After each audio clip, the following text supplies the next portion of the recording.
Boar's Head is bringing a slice of Japan to the deli. Introducing Boar's Head Ichiban Teriyaki-style chicken. Tender, slow-roasted chicken breast, coated in our signature teriyaki glaze, where ginger, garlic, and a hint of brown sugar meet for a flavor that's both sweet and savory. New Boar's Head Ichiban Teriyaki-style chicken. The bold flavor of Japan.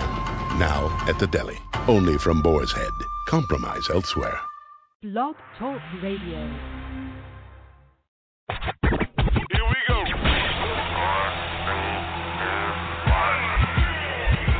Blast off. This is True Capitalist Radio. True Capitalist Radio. I am your host, the man they call Ghost. The badass of business. Give him capitalism or give him death. That's it. Period. Broadcasting from his Skyline office studios in beautiful downtown Austin, Texas. You sound fruitier than a box of Fruit Loops, for Christ's sake. And now, he'll take it from here. Your host, the prognosticator of prognosticators, the man they call Ghost.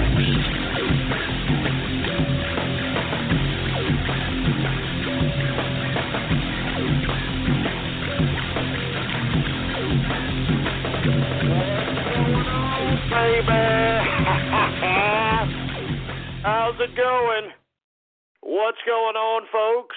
And thank you for tuning in with me to another edition of the True Capitalist Radio broadcast. And of course, I am your host, the man they call Ghost. And once again, folks, I want to thank everybody for tuning in with me. This is episode number 266. For all the folks that are keeping track of the True Capitalist Radio broadcast. And before we get into anything else, I'd like for everybody to please spread it around like wildfire that True Capitalist Radio is in effect and in the house. We are live, and live every Monday through Friday, 4 p.m. Central Standard Time, boy. Do you understand that? We got all kinds of little Facebook like buttons, retweet this button, share this buttons right next to the player, right in front of you right there. Use and abuse those buttons, baby, and spread it around like wildfire that we are in effect and in the house. And if you haven't already done so, folks, please follow me on Twitter. That's right. The Twitter name to follow is Politics Ghost. All one word, no underscores. Politics Ghost is the name to follow on Twitter. Anyway, folks, I want to get right into this Monday edition of the True Capitalist Radio Show. We got a lot of things to talk about, so the first thing I want to talk about is, have you seen those oil prices, baby?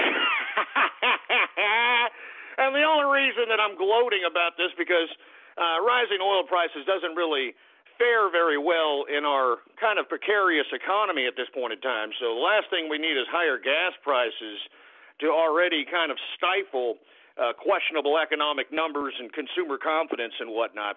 But I want to get to this very quickly because we got a lot of news, got a lot of Trump news that I want to get to, folks. The Trump train steams full steam ahead, baby, and we're going to get to that in just a second.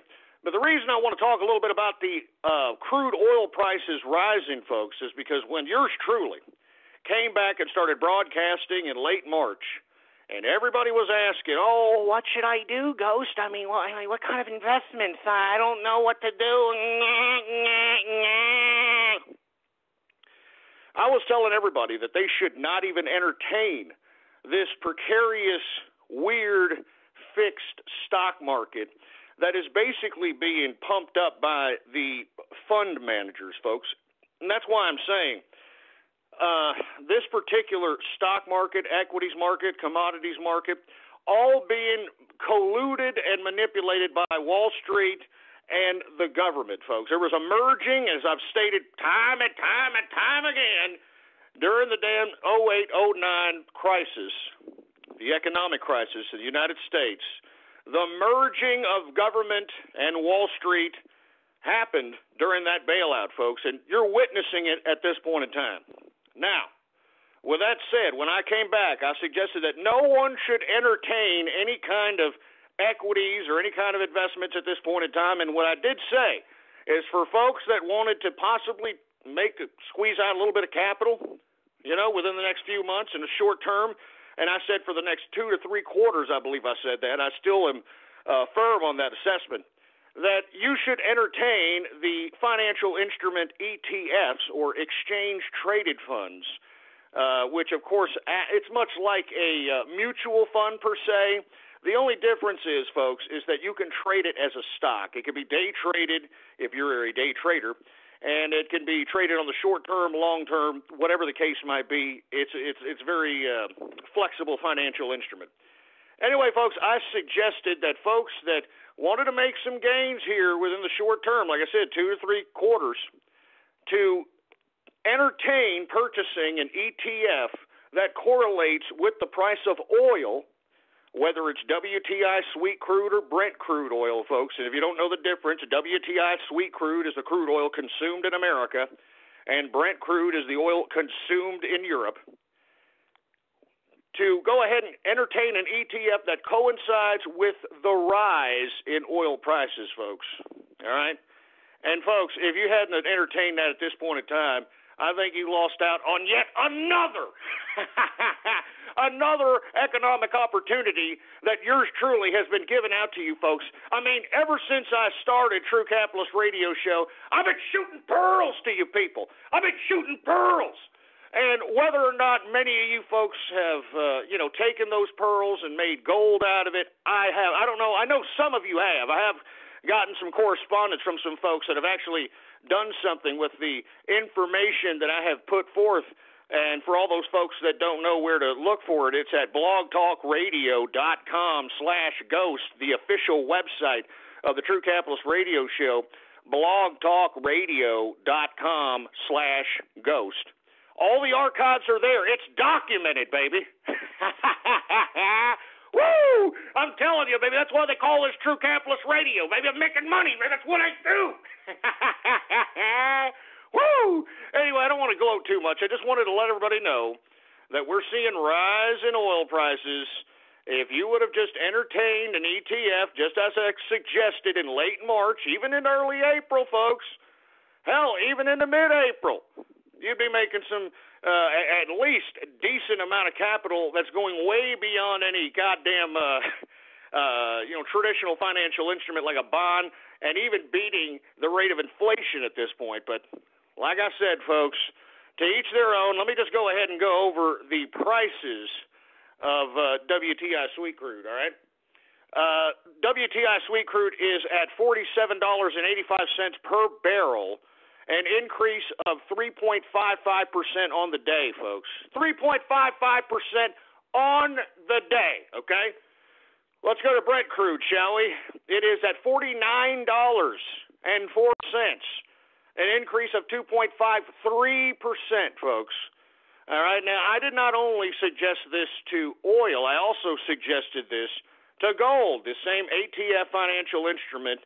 I suggested that those wanted to make a little bit of a buck, all right, to entertain the ETFs that correspond with the price of gold going up, and silver as well, folks. And if you would have done that, folks, I mean, it's a gradual return. I think that it's more of a long-term increase, especially as we get closer to the election time.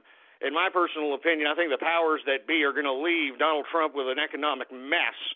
And as a result, you're going to have a lot of investors not knowing what the hell to do with all the damn printed money that they've been holding in the equities market that's going to come tumbling down at any point now. They're going to not know what to do, so they're going to put it in something that is traditionally been a safe haven to hold one's liquidity. And it's commodities, it's gold, it's silver, it's the old traditional ways, the old pre-fractional reserve banking safety net. But if you've been listening to me, folks, and entertained the ETFs as it corresponds with the increase in gold and silver, you would have also made some decent capital yourself. And, of course, folks, gold is very slight increase on the day. It's only 0.03% increase. But it's at about $1,273.81 per troy ounce. All right, seriously, I mean, come on, man. Weren't we just at, breaking 1,200 here recently? I mean, that's what I'm talking about, baby. That is what I'm talking about.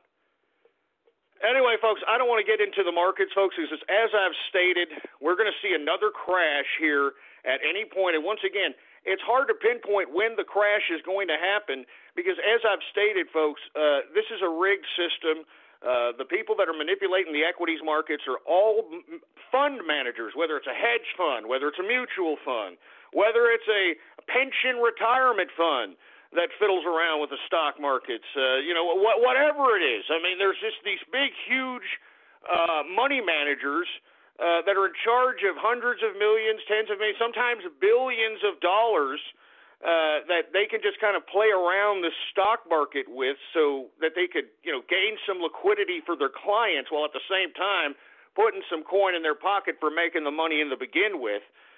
This is what it's all about, folks. And I mean, the reason that this market is so precarious, the individual investor is no longer an element in the market. And you see, we're going to go over Trump's tax plan here in just a few minutes. But this is one thing that I think that us as capitalists need to suggest to the Trump campaign. And if you're listening to me, and if you're a capitalist, I strongly advise you to please do so. I would strongly advise you to suggest to Trump, whether through Twitter or other social media means, whether it's email, whatever the case might be, that Donald Trump take off this law that prohibits individuals, all right, from day trading. Now, this law, believe it or not, is once again something that these damn liberals decided to just shove down our throats because they decided to say that during the 2008-2009 crisis that it was the individual investors' fault to some extent, and they should be punished. So what happened is that they prohibited anybody who doesn't have at least $25,000 in a trading account, in a stock trading account. It prohibits those that don't have $25,000 in a stock account from day trading. Now, what I'm saying about day trading, folks, is trading stocks more than I believe the law says 3 times within a day.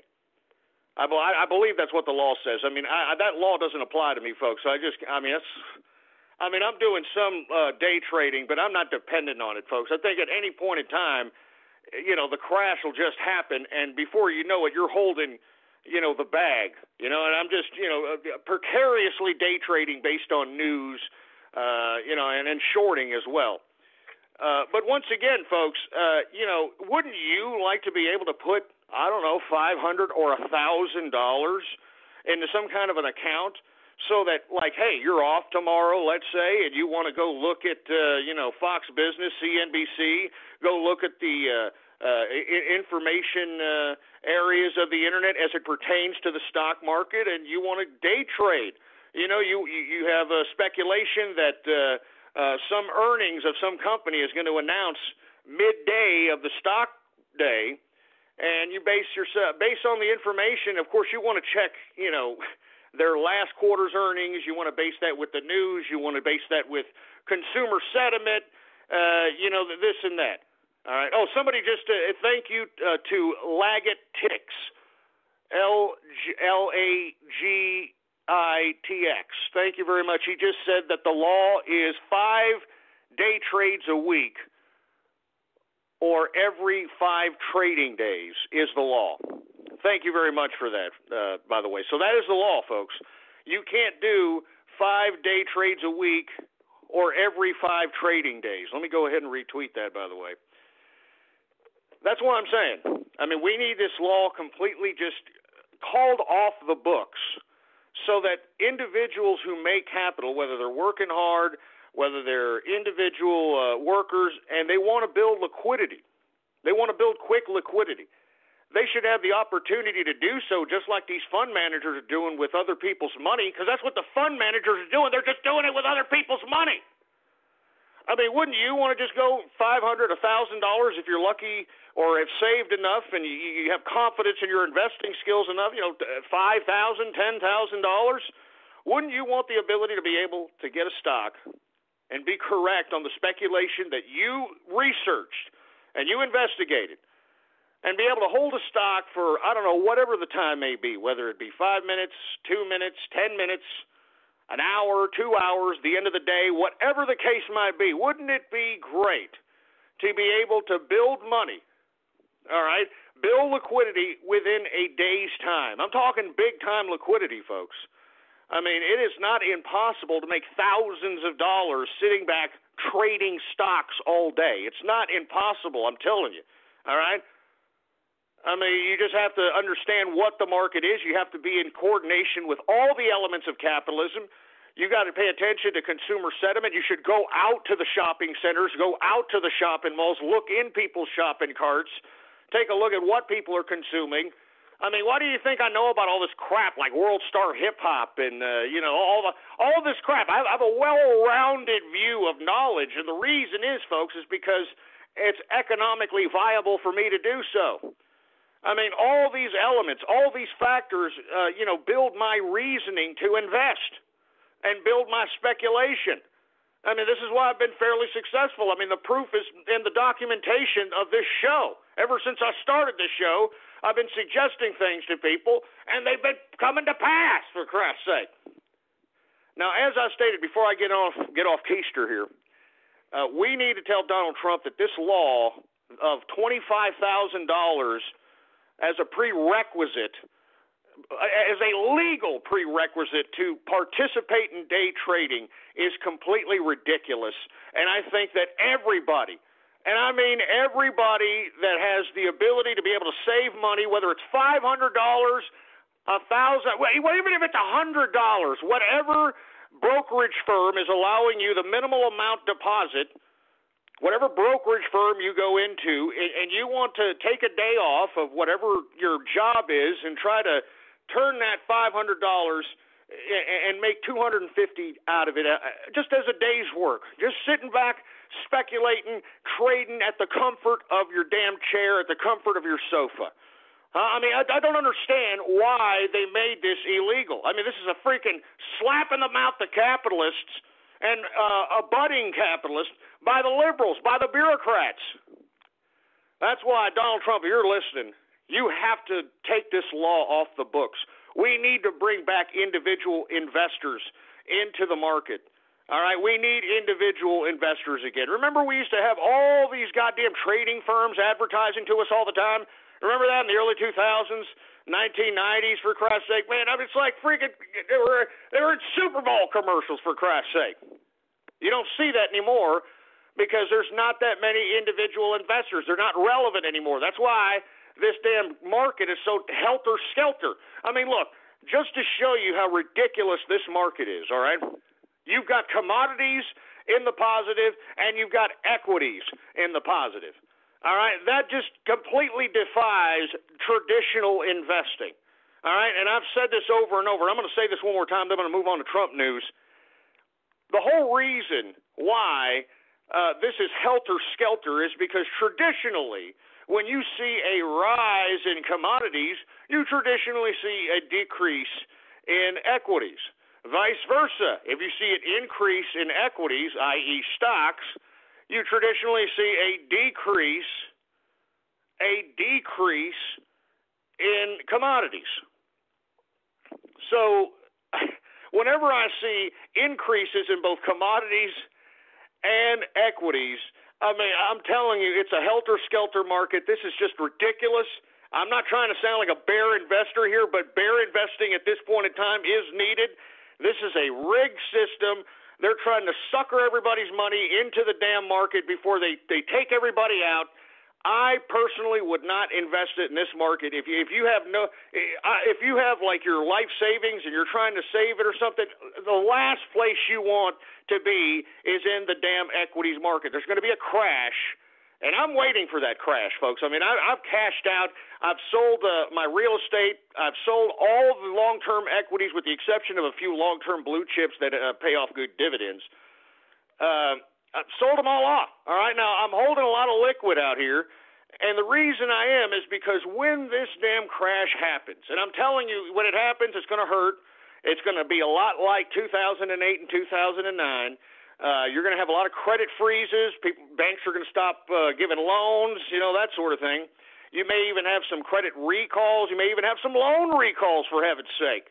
They're already talking about bringing in negative interest rates meaning that you as the freaking bank account holder are going to have to pay the bank interest for holding your money? I mean, it's ridiculous. But this is the new reality, folks, and that's why I'm saying the next crash that happens, I believe the same goddamn thing's going to happen in 2009. It's going to happen again this next crash. The only difference is that if Donald Trump is president, if it is bailed out again to prop up the dollar, which I believe he'll do, anybody has to do it. All right, anybody is going to have to do it.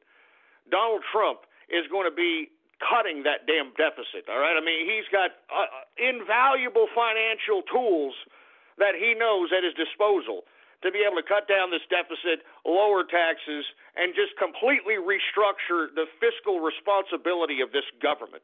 All right, and we're going to talk about that here in a second. But that's why I'm saying there's going to be one more crash, and I believe that during that crash, and when they finally bail out the damn whole system again, that'll be the last time. I mean, unless somebody repairs the system thereafter, that'll be the last time, the very last time that the government or any kind of other bailout will ever happen again, and that'll be the end of the dollar if somebody doesn't rectify the situation thereafter. But when they bail it out again, there's going to be another increase thereafter. There's going to be, the same thing that happened in 2009 to now is going to be the same thing that it's going to happen when the damn collapse happens, and then it's going to gradually increase for the next 4 to 5 years. All right? And that's why I am waiting for those damn stocks to start tumbling down, baby. I want to see Dow Jones 6,000. All right?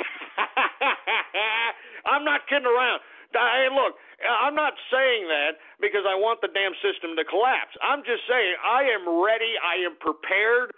This time around, I am so prepared to start going in and buying these goddamn stocks, penny on the. I'm talking blue chips, baby. I'm talking long-term, well-funded, low-debt companies that are multinational in nature that can withstand a potential retraction. And when I say can potentially withstand a retraction, meaning that they can either stay afloat, break even, but definitely not go bankrupt, definitely not cut half their corporation or whatever the case might be. So once again, I believe that we are going to go into another crash, and when that crash happens, baby, I am going to just grab stocks like it's going out of style. And let me tell you, when the next 4 years happens, filthy rich, baby. Woo! I can't wait, baby. I can't wait. And I hope that you're listening, and I hope that you remember everything that I've been saying, because I'm telling you it's going to happen again. Anyway, folks, I want to move on to the next subject matter. I didn't mean to take so long on the markets, but this is True Capitalist Radio, and I do want everybody to be aware of these types of things, because I am trying to create new capitalists via this show. It's the whole motivating factor, aside from electing one Donald Trump. This is the whole reason why I came back to this broadcast. So didn't mean to get too much off keister off that, but hey, it's necessary, and I hope that you folks take that information and do with it as you wish. Anyway, let's move on to the Donald Trump news, folks. I mean, have you seen the amount of goddamn attacks that are coming at Donald Trump from the mainstream media? I mean, the New York Times hit piece, the infamous New York Times hit piece already, that completely misquoted some girlfriend of Donald Trump. I don't even want to say the lady's name, but I think her name is Brewer, or her last name is Brewer, I believe. Is her name Brewer, engineer? Yeah, something Brewer. Anyway, this alleged interview that Brewer gave to the New York Times, that was the basis and the meat of the New York Times hit piece on Donald Trump, basically was fabricated, manipulated completely by the New York Times. It came out this morning on Fox and Friends with an interview with this lady Brewer, that this Brewer lady was saying that the New York Times completely manipulated her words, completely, just fabricated everything that she said. She came out and said Donald Trump is a kind man, nice man, never saw him, be, hurtful to women, demeaning to women, whatever the case might be. She's going to vote for Donald Trump. I mean, she even said it. So once again, I mean, this is just one of many hit pieces that are coming out about Donald Trump that are just complete lies. That's why the mainstream media is dying. You're dying, mainstream media. Good riddance. I'm serious, man. Complete and utter false lies. And, you know, the assholes that actually ran this New York Times hit piece were on CBS morning show with that ridiculous, mummified, bland idiot. What's his name? Charlie Rose. And what's that?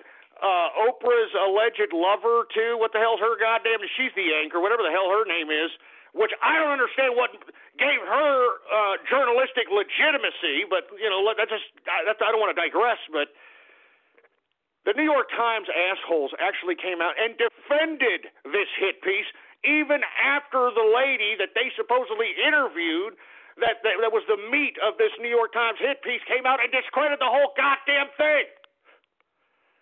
So once again, I mean, it just goes to show you that if you're gathering your information from the mainstream media, all right, if you're gathering your information from the boob tube, I mean, you are completely doing yourself a disservice, and you're basically being incepted a perception of reality that is completely false. All right? I'm serious, that are completely false. I'm telling you, the majority of these goddamn idiots on the mainstream media are socialist, schlonghead-sucking morons that literally want to turn this goddamn country into whatever goddamn social engineering freak show that we currently have before us today. So give me a goddamn break with these lies. And, you know, another thing they lied about Donald Trump about, his tax plan. Jesus Christ. I mean, he has an interview, I believe it was last Sunday, with the NBC political morning show with one Chuck Todd. And I don't know if you remember how Chuck Todd or why Chuck Todd's even relevant. I mean, in my opinion, this idiot was the master propagandist for the Obama campaign in 2008 via MSNBC correspondent. I mean, this guy literally had his head shoved so far up Obama's anal passage. I'm pretty sure he saw. I don't want to know. Anyway, but do you understand what I'm saying? Chuck Todd's interviewing Donald Trump. Donald Trump is explaining his tax plan to this idiot Todd, and this idiot Todd tries to, you know, use some liberal doublespeak in trying to question him about his particular tax plan, and we're going to get to it here in just a second. And in that double-speak, liberal, manipulative crap, he tried to suggest, well, wait a minute. You mean to tell me that the rich are going to have to pay more, that you're okay with the rich, you know, paying more? And Trump goes, yeah, I don't mind if in my tax plan, you understand that, Chuck Todd? In my tax plan, I'm willing to negotiate under my tax plan the top 1% tax bracket, you stupid jerk-off. And let me tell you, the mainstream media took that exchange, and ran with it for the freaking whole last week, even into this weekend, that, you know, Donald Trump doesn't know what he's talking about as it relates to taxes. Well, you know what, you morons? I'm going to explain Donald Trump's tax plan right now, all right? So everybody can get it straight, all right? And as Donald Trump suggested, this is just a preliminary tax plan. He understands that what is being proposed, 100% of it is obviously not going to get passed. But what he did say, and not only Chuck Todd's interview, but a whole bunch of interviews, that in this tax plan, in his tax reform bill, he is going to fight to make sure that whatever is quoted on this tax plan stays that way for the middle class and the lower class. All right? I mean, that's just all there is to it. Let's go ahead and get to the tax plan, folks, so that people can get well-rounded of understanding why Donald Trump's tax plan is not only great for America, but great for capitalists. Absolutely excellent for capitalists, excellent for workers, you know, excellent for earners, individuals that are actually earning their money instead of sucking the government teat for every goddamn thing. So let's get to it, for Christ's sake, all right? It's called the tax reform that will make America great again, all right? I'm going to get right to the bullet points and explain the crux of the majority of what's in this plan, all right?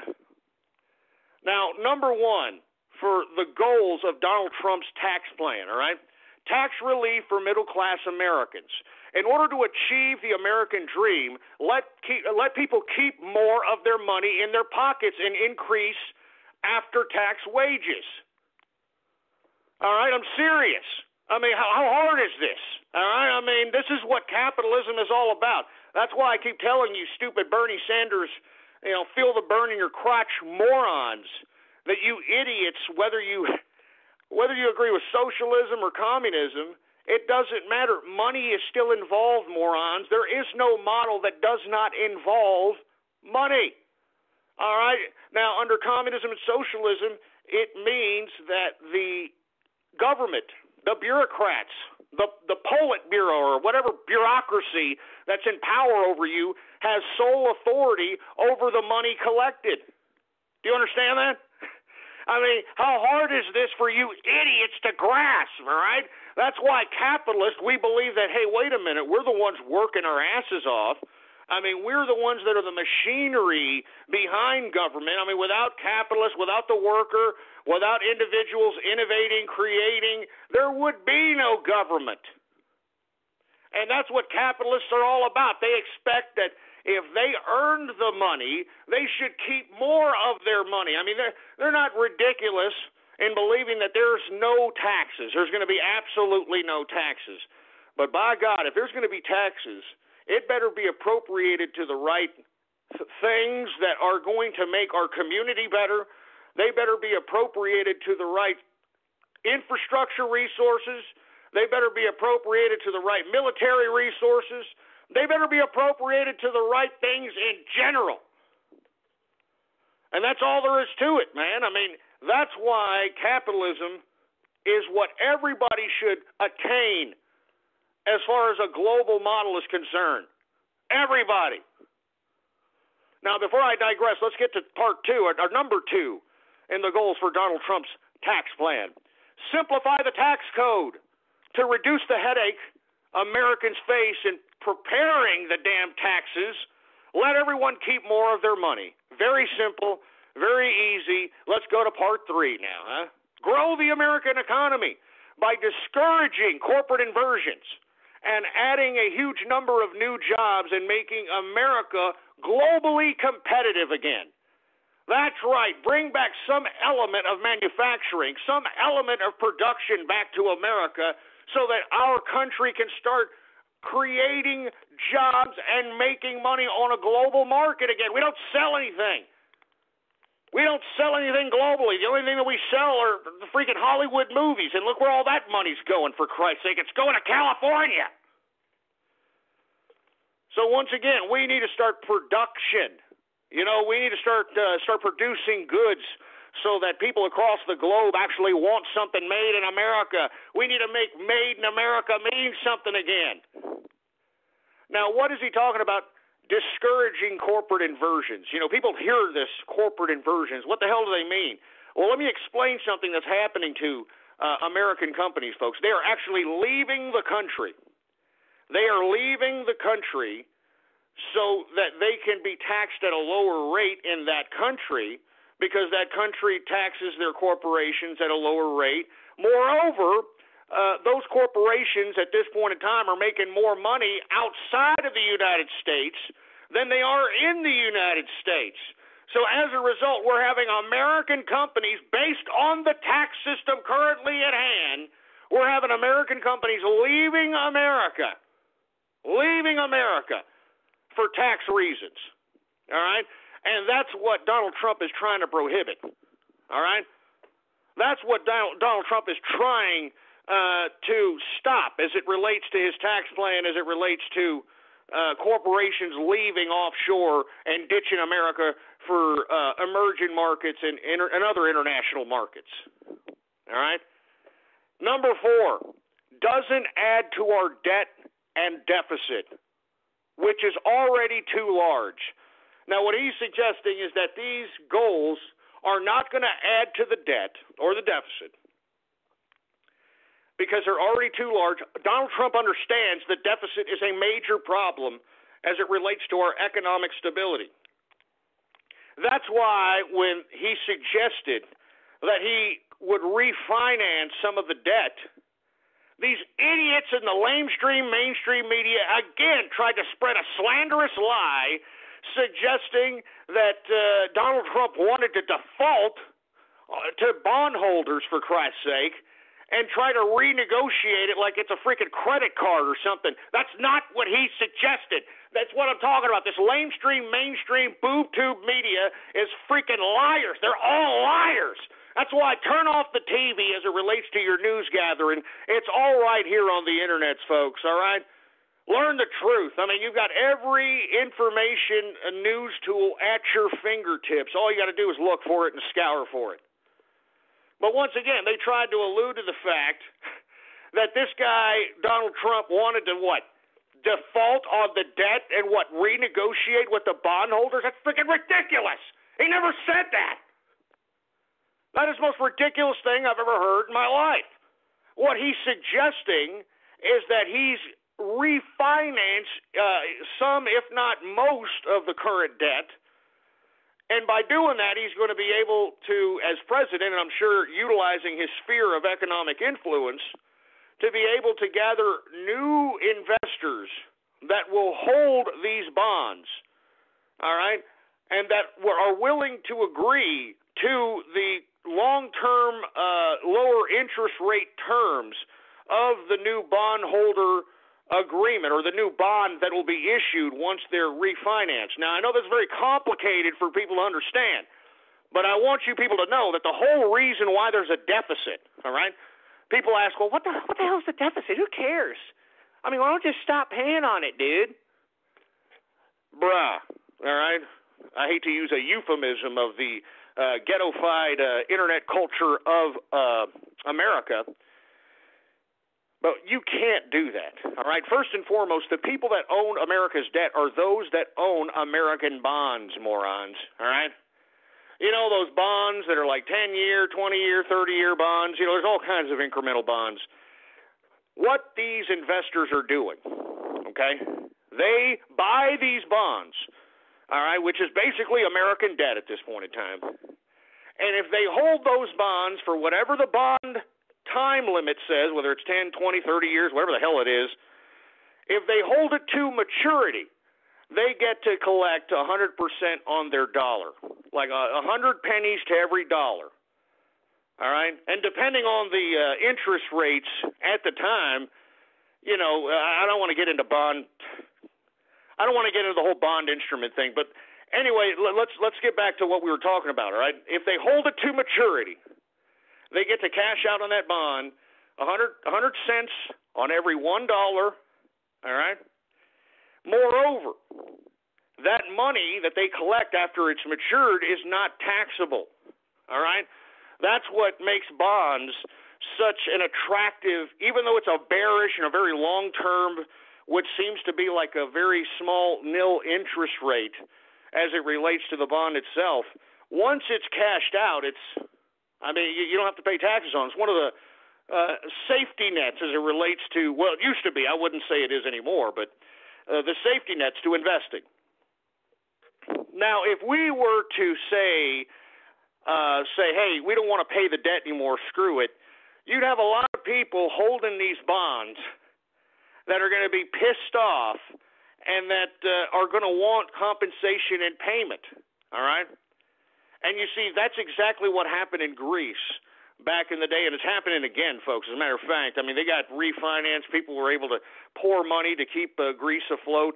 Same goddamn thing's happening because their socialism cannot sustain itself. Socialism cannot sustain itself. Socialism cannot sustain itself. So they'll be holding the bonds, and they're going to be expecting payment, and that's what these idiots in the media were trying to suggest that Donald Trump wanted to do. I'm going to explain to you what Donald Trump is alluding to, all right? And this is just one option, by the way. He's alluding to the fact of gathering enough investors in his sphere of influence, or possibly even going on a diplomatic tour to solicit other countries to, you know, purchase this debt of ours or these bonds of ours in large quantities for a lower interest rate for a longer period of time. So if you extend the period of time for which a bond matures, if you lower the interest rate a little bit, it'll actually increase the amount of compound interest gain by the investor if they hold it to maturity. But in the short term, it will allow America not to pay as much interest on the debt so that we can start paying on the principal of the deficit. Now, I know it's very complicated financial terms, folks, but that's exactly what Donald Trump is talking about. Because currently, right now, our taxes, the accumulated taxes in America, cannot even pay off the interest on our debt. Do you understand that? It can't even pay off the interest to our debt. It's not even can't even pay it off. So that's why Donald Trump is alluding to the fact that he's going to find people that are going to refinance some, if not most, of the debt. And what he's going to do to the current bondholders is negotiate with them to cash out their bonds, all right? And look, he's going to have to negotiate with them so that it looks lucrative. For instance, let's say somebody's holding a 30-year bond, right? They've held it for, 5-10 years, all right? Donald Trump comes in and says, hey, look, if for all the 30-year bondholders, everybody who wants to cash out, I'll pay you 20 years. I'll pay you 20 years maturity as opposed to the 30 years maturity if you cash out now if you've held the 30-year bond for over 10 years. And, of course, you're going to have a lot of investors saying, that's not too bad. I think I'm going to go ahead and do it. And a lot of people are going to be running to that. I mean, if they're holding a 30-year treasury note, 30-year bond, and Donald Trump says, hey, we'll pay you 18, 20 years on a 30-year note if you've held it for over 10 years. I mean, that's pretty lucrative, and not to mention, if they cash out those bonds, it'll be tax-free money, or non-taxable money, I should say, non-taxable money. So it'll be very lucrative for bondholders that are holding bonds to be able to cash out. That's what Donald Trump is talking about. All right, I know that it's a very complicated financial system, but that's what the mainstream media tries to take advantage of as it relates to delivering you information. All right, I'm serious. They're trying to suggest things to your perspective that are not true. So once again, as I've outlined, that seems like a very reasonable way to try to, pay down this debt. I mean, look, he may extend these notes 40 years, 50 years, which it sounds like unheard of. But at the same time, folks, if you can have big-time rich billionaires, countries, even the American people themselves, I think that Donald Trump should, if not, I already think he's already thinking this in his head, to appeal to the American people to purchase bonds. You understand? So that they can own a part of the government. Do you understand that? Just imagine, all right? Our deficit, the whole reason why our government bows down to whatever in the hell policies that they're creating is because the people that own our debt are all foreign interests, all right? I mean, China, Saudi Arabia, England, Russia. I think Russia sold off our debt, if I'm not mistaken. But you understand, I mean, this is what I'm talking about. And that's why I'm saying, this is why I didn't mean to get off on the soliloquy about how Trump is going to refinance the debt, but it needs to be repeated because this damn mainstream media is making people believe that freaking Donald Trump is going to renegotiate the debt like a freaking bad credit card or something. That's ridiculous. That's ridiculous. I mean, first and foremost, folks, the whole reason why you as a consumer can negotiate with your credit card or negotiate new terms, that whole debt settlement nonsense is because, folks, first of all, that's unsecured debt, all right? That means these idiots took a chance on you. They ran you through whatever the hell kind of, credit score system. They gave you a credit card. That's why it's so easy to get a goddamn credit card. It's unsecured debt, all right?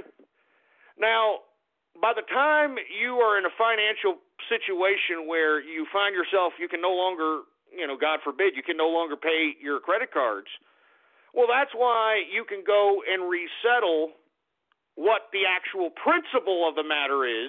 And the principle, folks, is what you actually owe.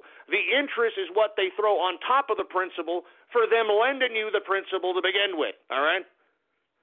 But you see, this is why you can renegotiate, folks, because by the time that you're in a situation where you can no longer pay for your credit cards, you've already probably put in 3 or 4 times the actual principal in interest, all right?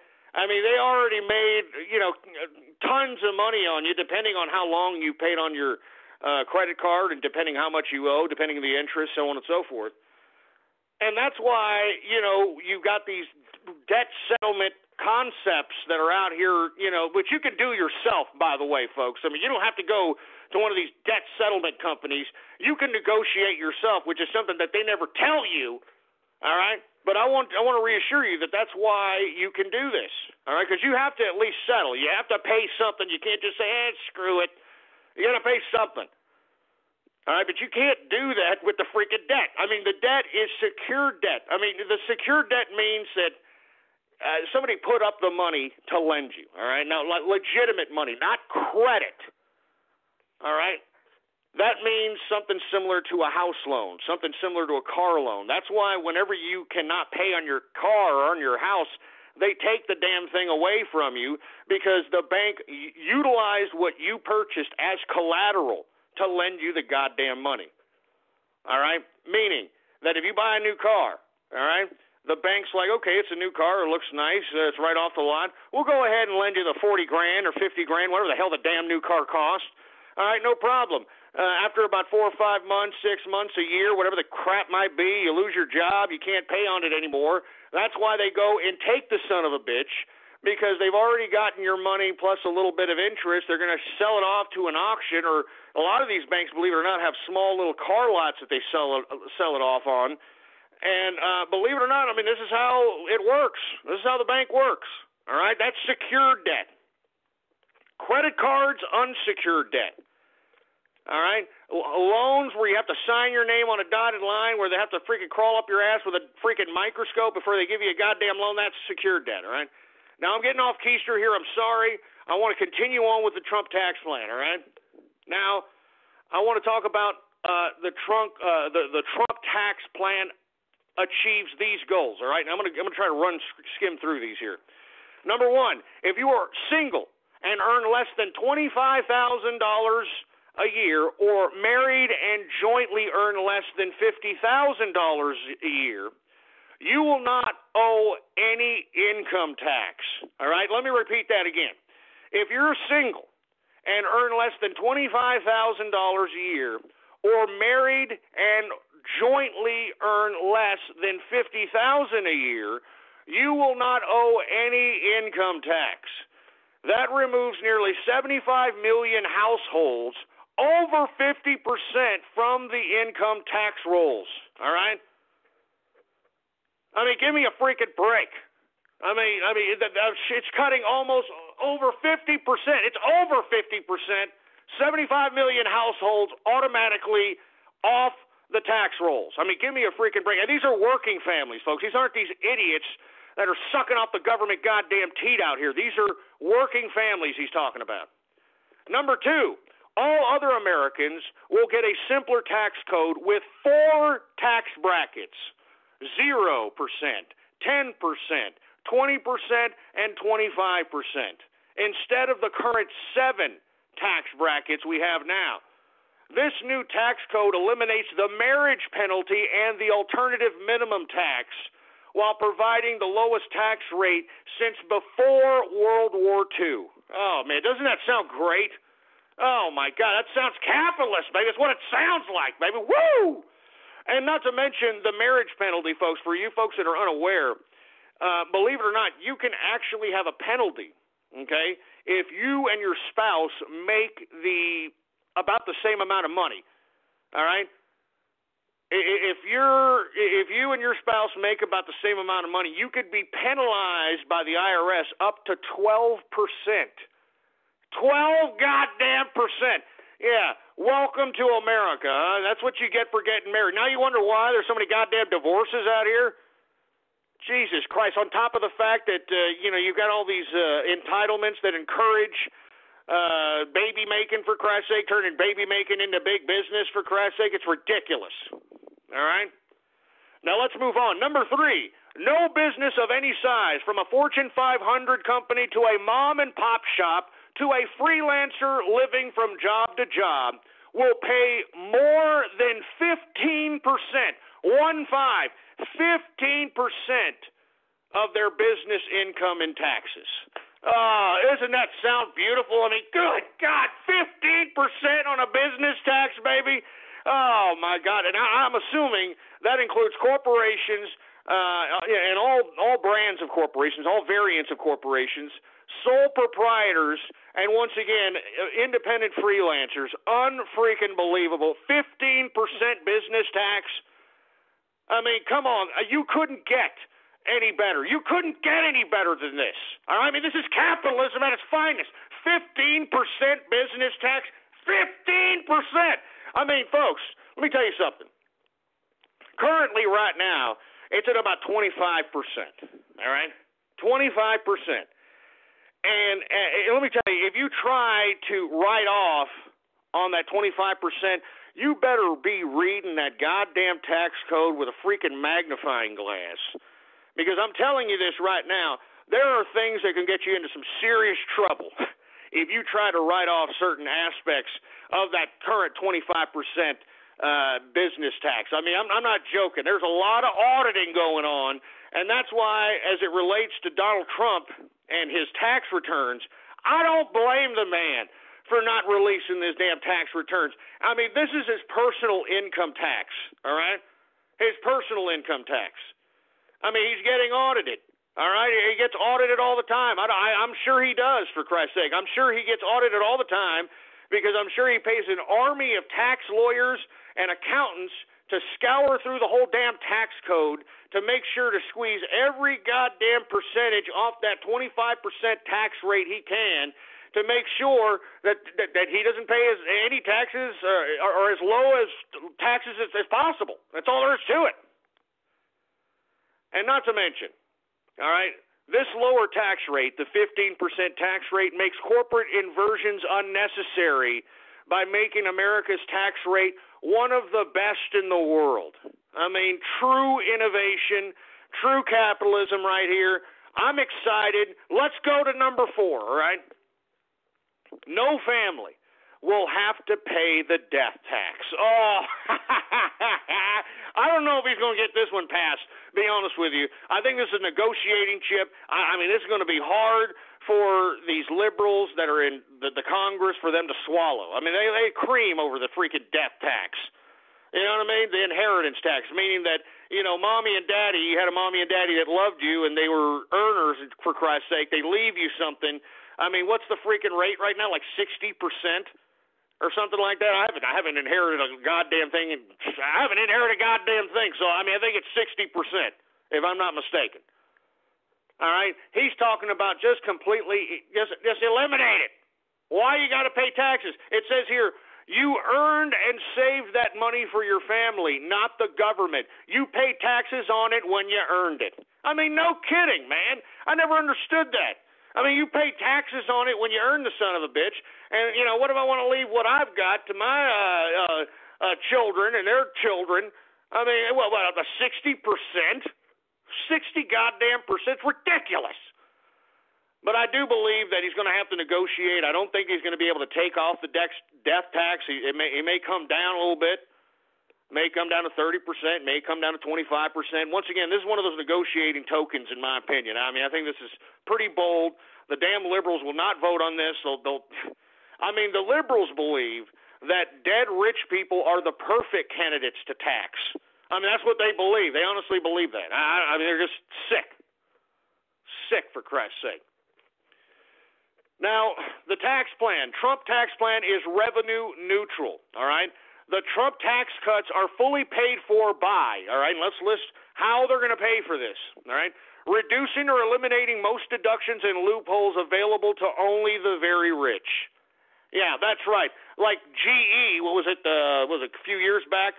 0 taxes, for Christ's sake, even after we bailed those assholes out. I mean, it's ridiculous, all right? Number 2, a one-time deemed reparation of corporate cash held overseas at a significantly discounted 10% tax rate, followed by an end to the deferral of taxes on corporate income earned abroad. Now, I know this is a very complicated second, explanation, but this goes to show or explain what I was discussing for the past several shows. There's over an estimated $1.5 trillion sitting offshore that has been made in other foreign markets by American-based companies. And the only reason they don't bring that money back into America is because they'll have to pay a high tax to bring it in, this son of a bitch. All right? I'm serious. I'm not joking. I'm not kidding around. I mean, there's $1.5 trillion, and let me tell you, a lot of these American companies are making this money in other markets in the international community. So that means that they have to pay the tax of that country of origin, all right? I mean, let's say they sell something in England. They've got to pay England's tax. They make something and sell it in Ireland. They got to pay Ireland's tax. All right, and then thereafter they have a profit, and that profit's just going to sit there offshore because our goddamn government wants to tax the hell out of it just to bring it back into the country? It's ridiculous.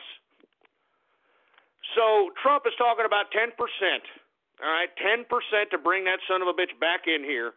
All right, and look, that's an estimated $1.5 trillion. I think it's a little more than that as time goes by.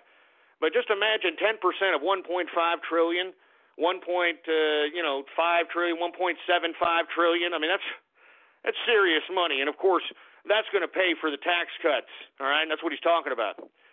All right, and moreover, he's talking about the end of deferral taxes on corporate income earned abroad, meaning deferring their tax income for a rainy day, kind of thing. Anyway, let me move on because I don't want to confuse too many people on this. I want to get to the crux of the matter, and then move on to Twitter shout-outs. Number 3 on how the Trump tax cuts are fully paid, reducing or eliminating corporate loopholes that cater to special interests, as well as deductions made unnecessary or redundant by the new lower tax rate on corporations and business income. We will also phase in reasonable cap on deductibility of business interest expenses. You understand? All right, baby. I'm going to start being able to deduct some freaking interest expenses on my freaking business capital out here. That's what I'm talking about, baby. And not to mention, we need to reduce these corporate loopholes for these special interests, like the special companies that don't have to, by law, unlike everybody else who owns a business in this country, have to pay Obamacare for their full-time employees. I'm serious. Look it up. There's like I don't know how many companies, over a dozen companies, that do not have to oblige Obamacare. They do not have to pay for health insurance for their full-time employees because there's a special written law just for these corporations. Why? Well, you guessed it, all right? Campaign contribution accounts. That's all I got to say, all right? That's all I got to say. Anyway, you get the crux of it. I want to discuss the tax rates, and then we're going to move on to the Twitter shout-outs. Okay, if you're a single filer and you make $0 to $25,000 a year, 0 taxes. Also, you don't have to pay any taxes on any long-term capital gains / dividends rate. All right, so if you happen to, be making $25,000 or less the year, and you happen to be value investing on some blue chip stocks that give you some goddamn, some dividends, you don't have to pay any interest on that son of a bitch, baby. I mean, this is great. All right, now let's say this goes to the married filers. All right, married filers. All right, 0 to 50,000. You pay 0% income tax rate, 0% long-term capital gains and dividends rates. All right? Now, heads of households, these are people that are the sole breadwinners of their households.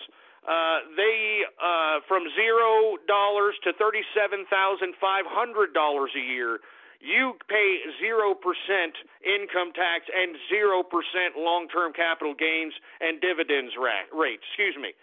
All right, now let's move to the 10% income bracket. Now, you will pay 10% if you're a single filer that makes $25,001 to $50,000 a year. All right, 10%. I mean, that means a single filer. That means, goes to you homosexuals out there that I see that are the waiters, that are the hair cutters, that are doing a lot of the working out here. All right, that means that you can make up to $50,000 and only have to pay 10%. I know for a fact that single people that have no children that are making $50,000, $45,000, you guys are paying 35+%. For Christ's sake, it's ridiculous. It's pathetic. But once again, single gentlemen, single ladies, if you're making $25,001 to $50,000 a year, 10% income tax rate, and guess what? 0% on long-term capital gains and dividends rate, baby. Woo! I mean, that's capitalism, baby.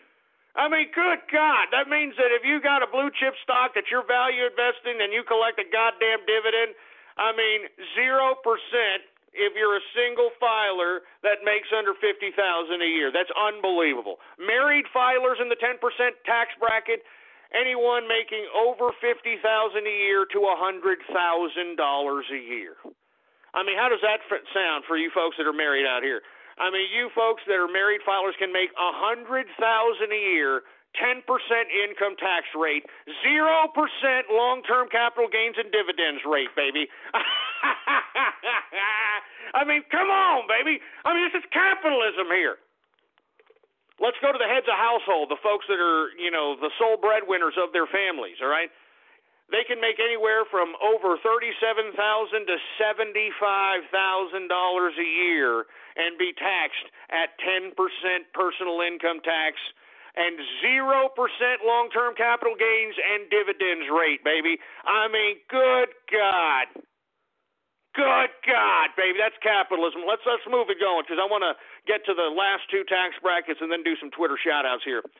Now, for the 20% tax bracket, all right, single filers, if you're making over $50,000 a year to $150,000 a year, all right, $50,000 to $150,000 a year, you pay 20% income tax rate, and you're going to have to pay 15% of your long-term capital gains and your dividends rate, all right? And let me tell you, that's pretty serious money. I mean, don't they consider, the freaking 1% now, $150,000 or $200,000 like that? I mean, Jesus Christ, what a rate, all right? Married filers, all right? You can make over $100,000 to $300,000 a year and be taxed at the 20% income tax rate, and your long-term capital gains and dividends rate is at 15%. Heads of households, all right, the sole breadwinners, you can make over $75,000 a year to $225,000 a year and still only have to pay 20% personal income and 15% long-term capital gains. Last but not least, now this is what Donald Trump was talking about as it relates to Chuck Todd's little doublespeak, that he's willing to negotiate on this particular rate right here for those that make over $150,000 a year as single filers, $300,000 a year as married filers, and over $225,000 a year as heads of household. Those rates are at 25% under Donald Trump's current plan. Now, he is willing to negotiate, and of course the long-term cap gains and dividends rate is 20% for those folks as well. Now, Donald Trump said he is willing to negotiate, all right, willing to negotiate an increase in that tax bracket alone, okay, based on his plan, based on the Trump plan, not based on the current rates that are around today, all right, you freaking dumb seat sniffers. Jesus Christ, you stupid lamestream mainstream media. You make me sick. Geico presents sharing versus oversharing. Earlier this week, Claire Tippins shared a princess nickname generator, 3 pictures of her dog wearing a tutu, and 2 online quizzes, including, what candy is your dream castle made of? Claire, your sharing has tipped the sugar scale and turned into oversharing. But have no fear, princess. Geico has something worth sharing with your internet kingdom, like how you could save hundreds on your car insurance just by visiting geico.com. No magic wand required. Geico, 15 minutes could save you 15% or more on car insurance. All right, that's based on the Trump plan, the 25% rate for single filers that are making over $150,000, married filers that are making over $300,000 a year, and heads of household that are making over $225,000 a year. He's willing to negotiate with Congress if they're willing to basically pass the crux of this tax plan. He's willing to negotiate on that one alone, for Christ's sake, all right? I also think he's willing to negotiate on the death tax, all right? I mean, look, I personally believe that this is a great tax plan, and the only thing that they need to add on to it, in my personal opinion, is completely eliminating that $25,000 brokerage account law that prohibits individuals from day trading or partaking in short-term trading so that they can gain some liquidity with whatever means that they have at their disposal. I mean, I don't understand why you need $25,000 to participate in more than 5 trades a week. All right? It's ridiculous. It's pathetic. It's stupid. All right? I know for a fact that if people had the opportunity to take their $500 or their $1,000, whatever they're able to scrape together, whatever their means are, they could just sit back, read, research, look at numbers, look at news, for Christ's sake, and actually make some liquidity in this market. I don't understand why they can't do it. I think that Trump needs to recognize this, and he needs to take this law away so that individual investors, independent investors, can invest their own money and they can partake in gaining all that liquidity that all these damn fund managers are getting after. How come the individual worker? How come the individual taxpayer? How come the individual capitalist can't partake in that? And that's what I hope that Trump heeds, and I hope that he listens, and I hope that he does listen to that. We need that $25,000 brokerage account prerequisite to day trade completely wiped out. We need it completely wiped out. Anyway, folks, I'm going to go ahead and partake in some Twitter shout-outs right now, and if you want a Twitter shout-out live on the broadcast, all you have to do is retweet the first tweet on my Twitter account, not the pinned tweet, the one that says True Capitalist Radio Now Live. True Capitalist Radio Now Live. If you retweet that first tweet on my Twitter account, and of course my Twitter account is Politics Ghost, I will go ahead and give you a shout-out live right here on the broadcast right now. All right, do we have any Twitter shout-outs, engineer?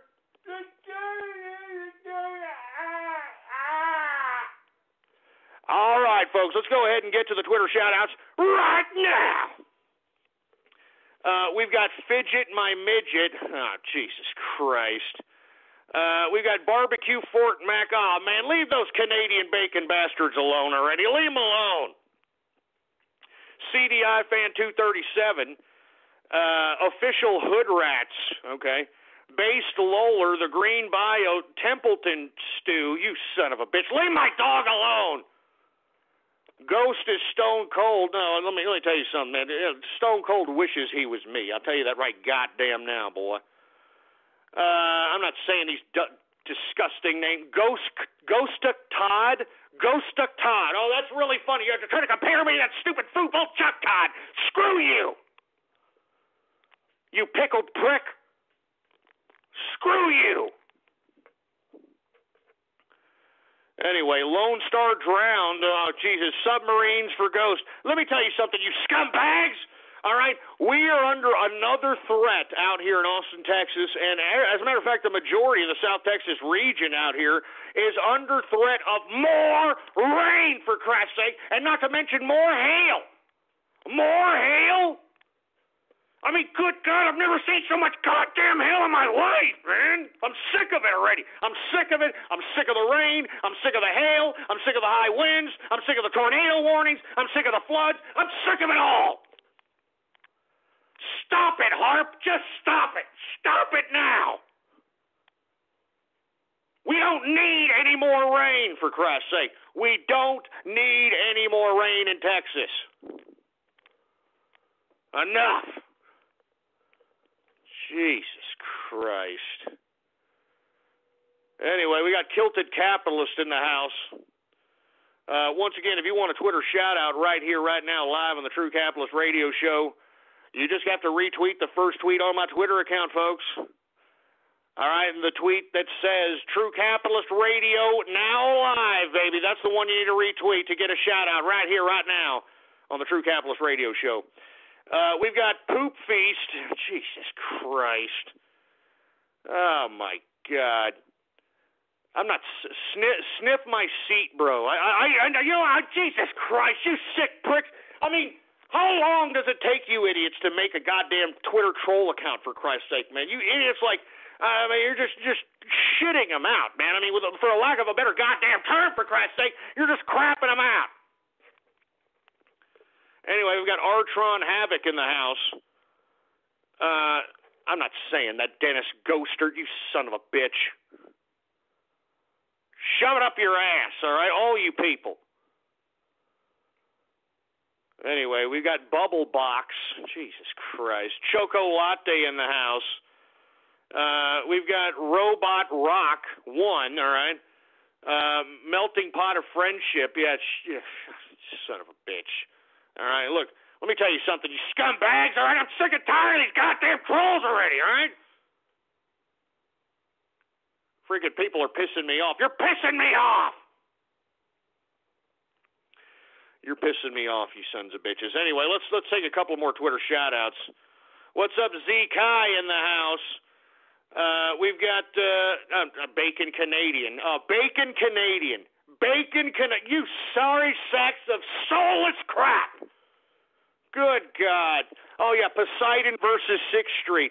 Look, that's not funny, assholes. These tragedies, these natural disasters, these things that are happening are not funny. It's not comical. It's not cute. Jesus Christ. Look at Texas Liquid Assets. Jeez, get the crap out of here. That's not funny, assholes. That's not funny. I mean, do you even have a goddamn soul, you stupid internet troll terrorist? You cyber vermin. Good God. Jesus Christ. Give me a goddamn break. Give me a break. Give me a break. Give me a break. Give me the mic. Give me the goddamn mic. Give me a goddamn mic, for Christ's sake. Look, assholes, all right? Enough of the goddamn rain jokes, enough of the flood jokes, enough of the freaking liquid assets jokes, enough of that crap. What's happening here in Texas is serious business, all right? We got some sort of a HARP situation where they're just dumping all kinds of rain on us, for Christ's sake, because I don't know why. I don't know why. Weather warfare. I don't know why, but I'm sick of it, and I want it to stop. I'm serious, man. There's all kinds of goddamn hail. I've never seen so much hail in my life. I've never seen so much hail in my life. I mean, it was hail and apples, for Christ's sake. It was hail and apples, for Christ's sake. Jesus Christ. Oh, jeez. I'm only going to do a couple of more of these Twitter shout-outs, and that's it, because you people are ruining this broadcast for me, for Christ's sake. And I'm hyped, man. I mean, the Trump train is steaming full steam ahead. This goddamn mainstream media is trying to character assassinate Trump, and it ain't happening. It ain't working. It ain't working. Anyway, we got Sarcastic Smash in the house. No towels for Texas. Jesus Christ. Screw you, asshole. Texas drowning in debt. Jesus Christ. Son of a bitch. I can't believe you people. I can't believe you people. stop it. You understand? This is serious business. It's flooding in Texas. It's raining apples. It's hailing apples. Just stop it. Just stop. Stop it. Good God. Jesus Christ. This is the internet for you, folks. This is the internet. Jesus Christ. This is the internet.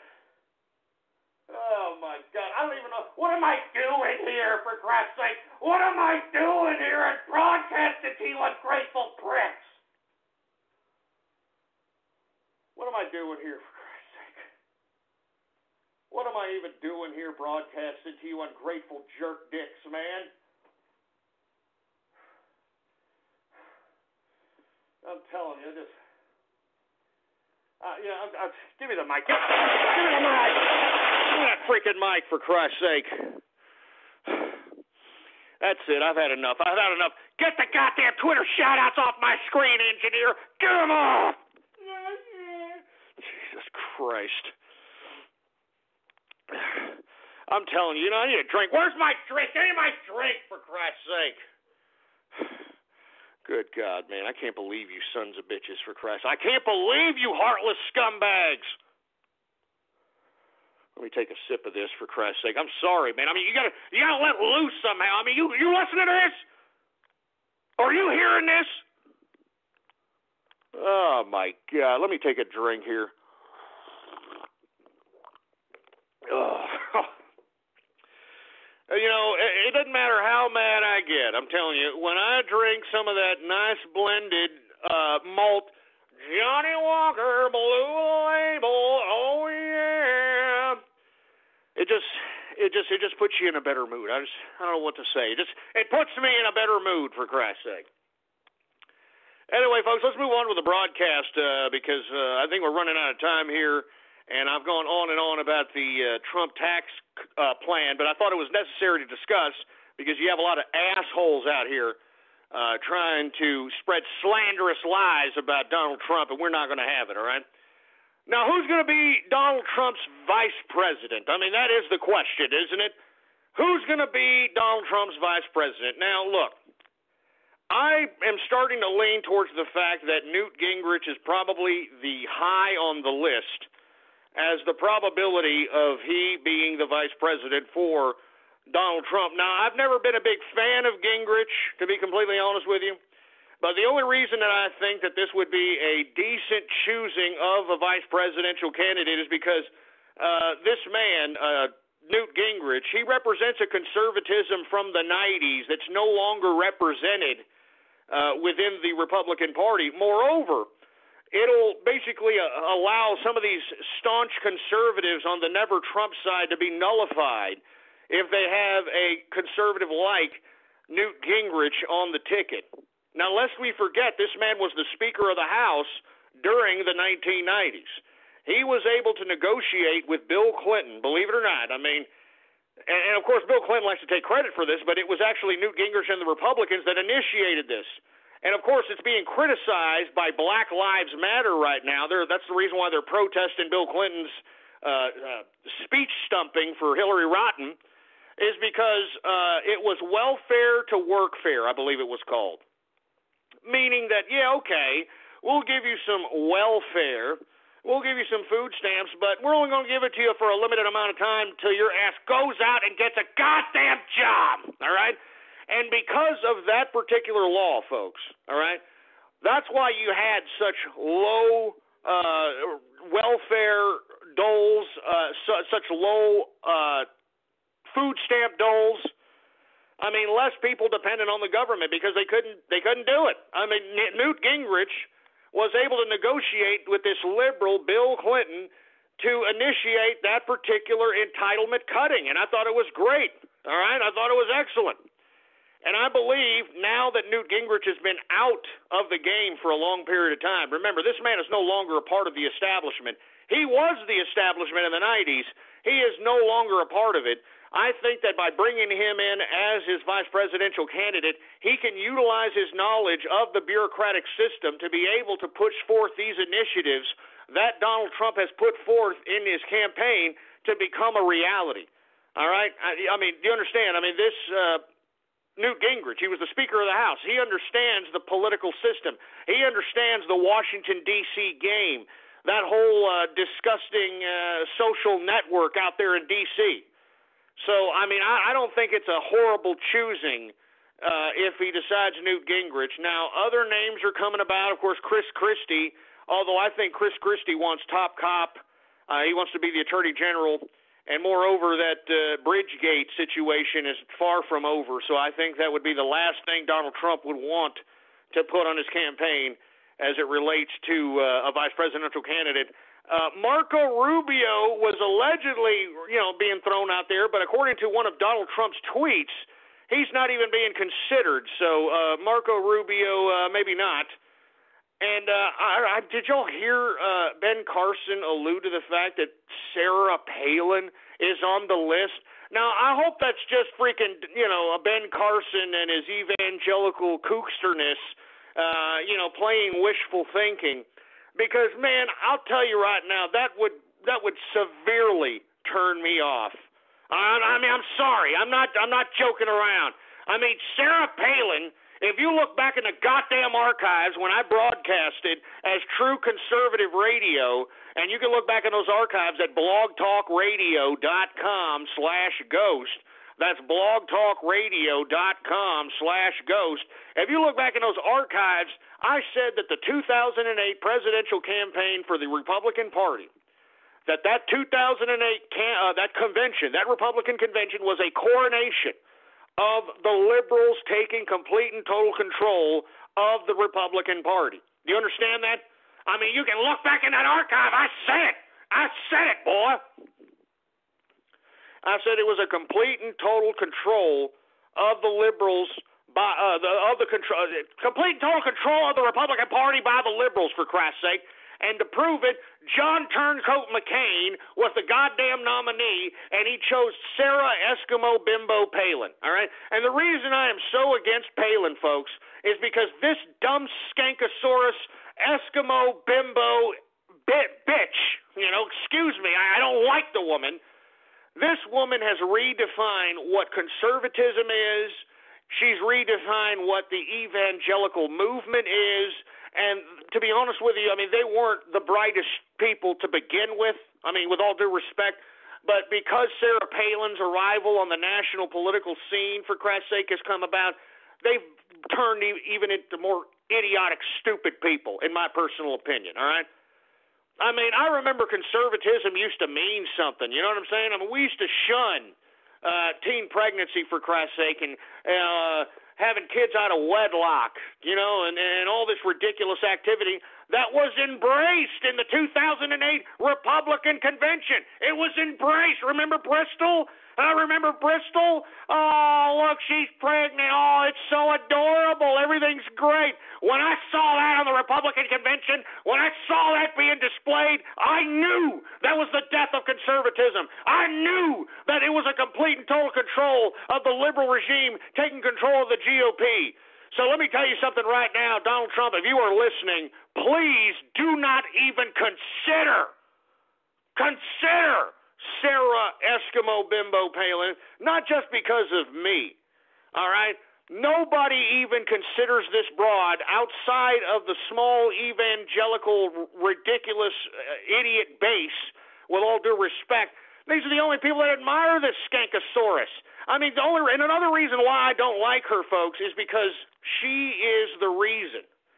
She is a poster child of why women are the way they are at this point in time. They think they can just, give a wink, shake their ass or something, and they think that they can somehow absolve themselves of actually knowing the substance of their freaking job at hand. You understand? I mean, this woman was an imbecile. How the hell did she work her way up all the way to governor in Alaska? Huh? I mean, do you think if this broad looked like goddamn Kagan from the freaking Supreme Court, do you think that she would have been able to do that? Hell no. Kagan had to manipulate her ass out there in the court system, in the legal system, for her to do anything, for Christ's sake. So anyway, look, I didn't mean to go off keister there, but God damn it, Donald Trump, don't think about it. Don't you even think about Sarah Palin. Good God. I don't want to do that. I can't do it. I can't do it. So, look, I don't even want to entertain that as a possibility. I'm just going to think that it's freaking Ben Carson going off keister, and, he's a little evangelical kookster himself. I'm hoping that's the case because, God damn it, not Sarah Palin. Not Sarah Palin. Please, Trump. Please, not Sarah Palin. Please. Good God. I'd accept Ted Cruz, and believe it or not, I'd accept slimebag lying Ted Cruz before I'd accept a Sarah Eskimo Bimbo Palin. I'm sorry. I'd screw Sarah Palin. I will never like that woman. I think that she's a complete idiot. She ruined the conservative movement. She ruined the Republican Party. She practically got Obama elected in 2008 because of her goddamn stupidity. No Sarah Palin for vice president. You understand that? Spread that around the internet, for Christ's sake. No Sarah Palin for vice president. None. And if she wants a cabinet position or something, give her something so insignificant no one's even going to care, all right? Like the czar of looking at Russia from a freaking from a part of Alaska or something. It's some crap. I mean, just get her out of here. I'm tired of her. And look, I'm not naive to the fact that this broad has influence with these stupid-ass evangelicals, all right? But it's ridiculous, all right? You evangelicals need to wake up. This is a freaking feminist right here. This is a woman who is utilizing sexuality to progress her goddamn career. And I'm against that crap, and every woman should be against that crap. But nope, of course, if it obliges their political philosophy, it doesn't matter. I mean, she is no different than those that are doing the same goddamn thing in the left. I'm telling you, that's enough. That's enough. I'm running out of time here, folks. I'm sorry. We may have to get to some of these subject matters in the post-show edition of the True Capitalist Radio Show, folks. And, of course, that happens on the third hour, which isn't broadcasted live, and the only way you can view or listen to that is if you call us up on the phone, 516-453-9903, and listen to it live, or listen to it as soon as we're done in the archive at blogtalkradio.com/ghost. Anyway, folks, I don't even want to talk about VPs now anymore, for Christ's sake. I mean, I don't like Sarah Palin, man. I don't like this bimbo. I don't like her. I'm sorry, I don't like her.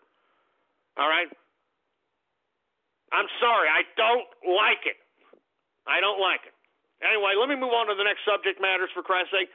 Did you hear about the anti-Trump conservatives who are going to go meet with Facebook's Mark Zuckerberg after this, this news came out that they were suppressing right-wing news? Now, why in the hell would never Trump and anti-Trump conservatives be visiting Mark Zuckerberg?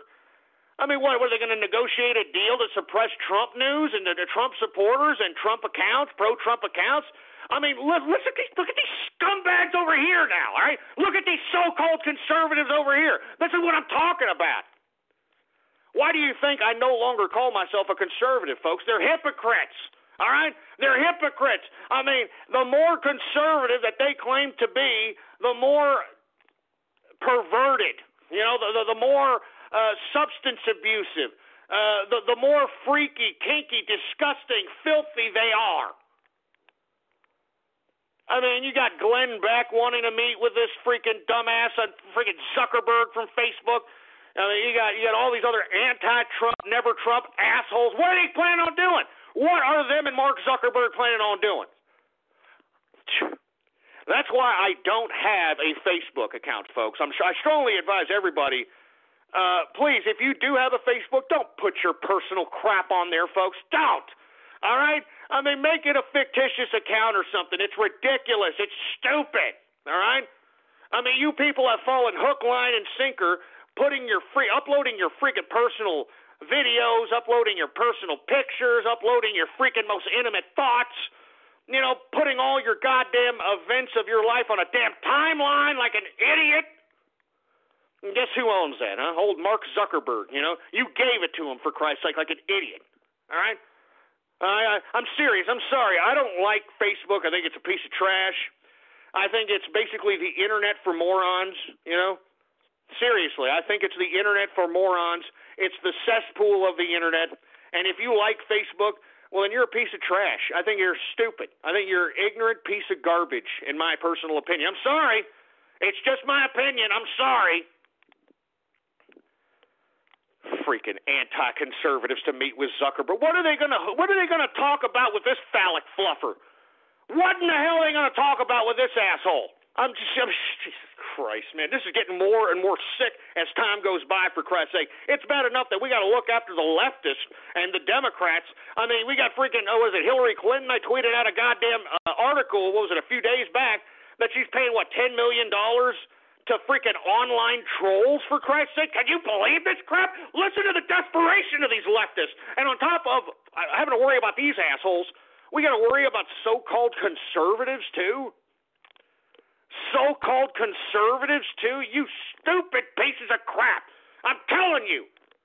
Freaking Glenn Beck, man. Anybody who listens to Glenn Beck right now is a freaking left-wing, long-haired, liberal, bedwetting hippie as far as I'm concerned. All right?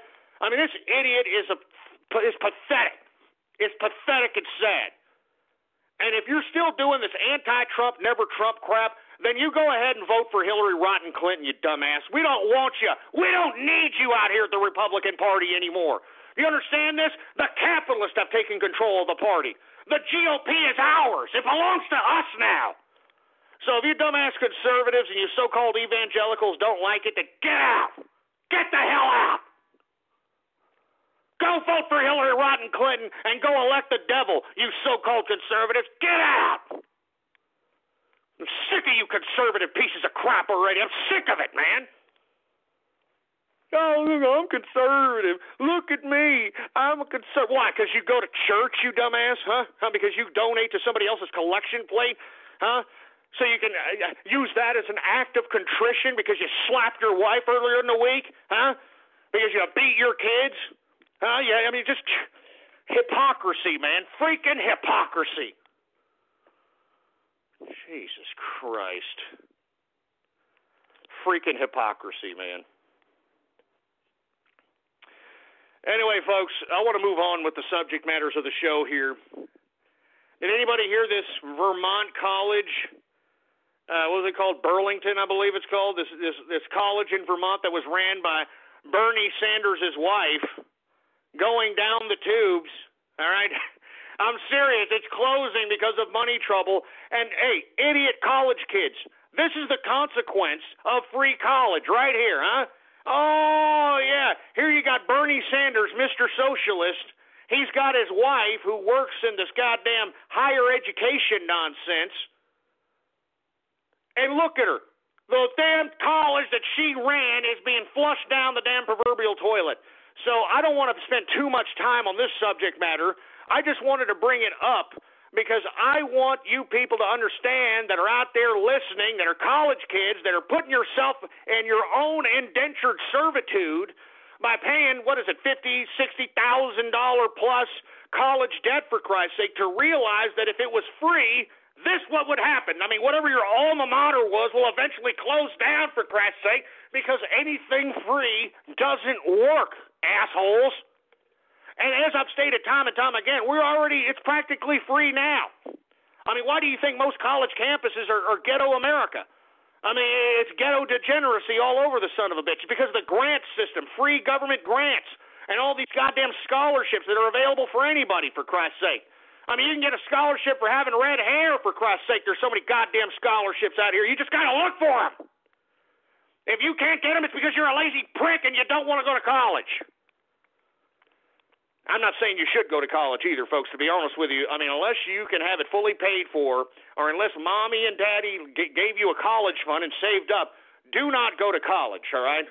Go into the workforce, and if you want to, freshen or sharpen your tools in life, well, then take some part-time classes at a goddamn community college. It's cheaper, and you'll learn more, all right?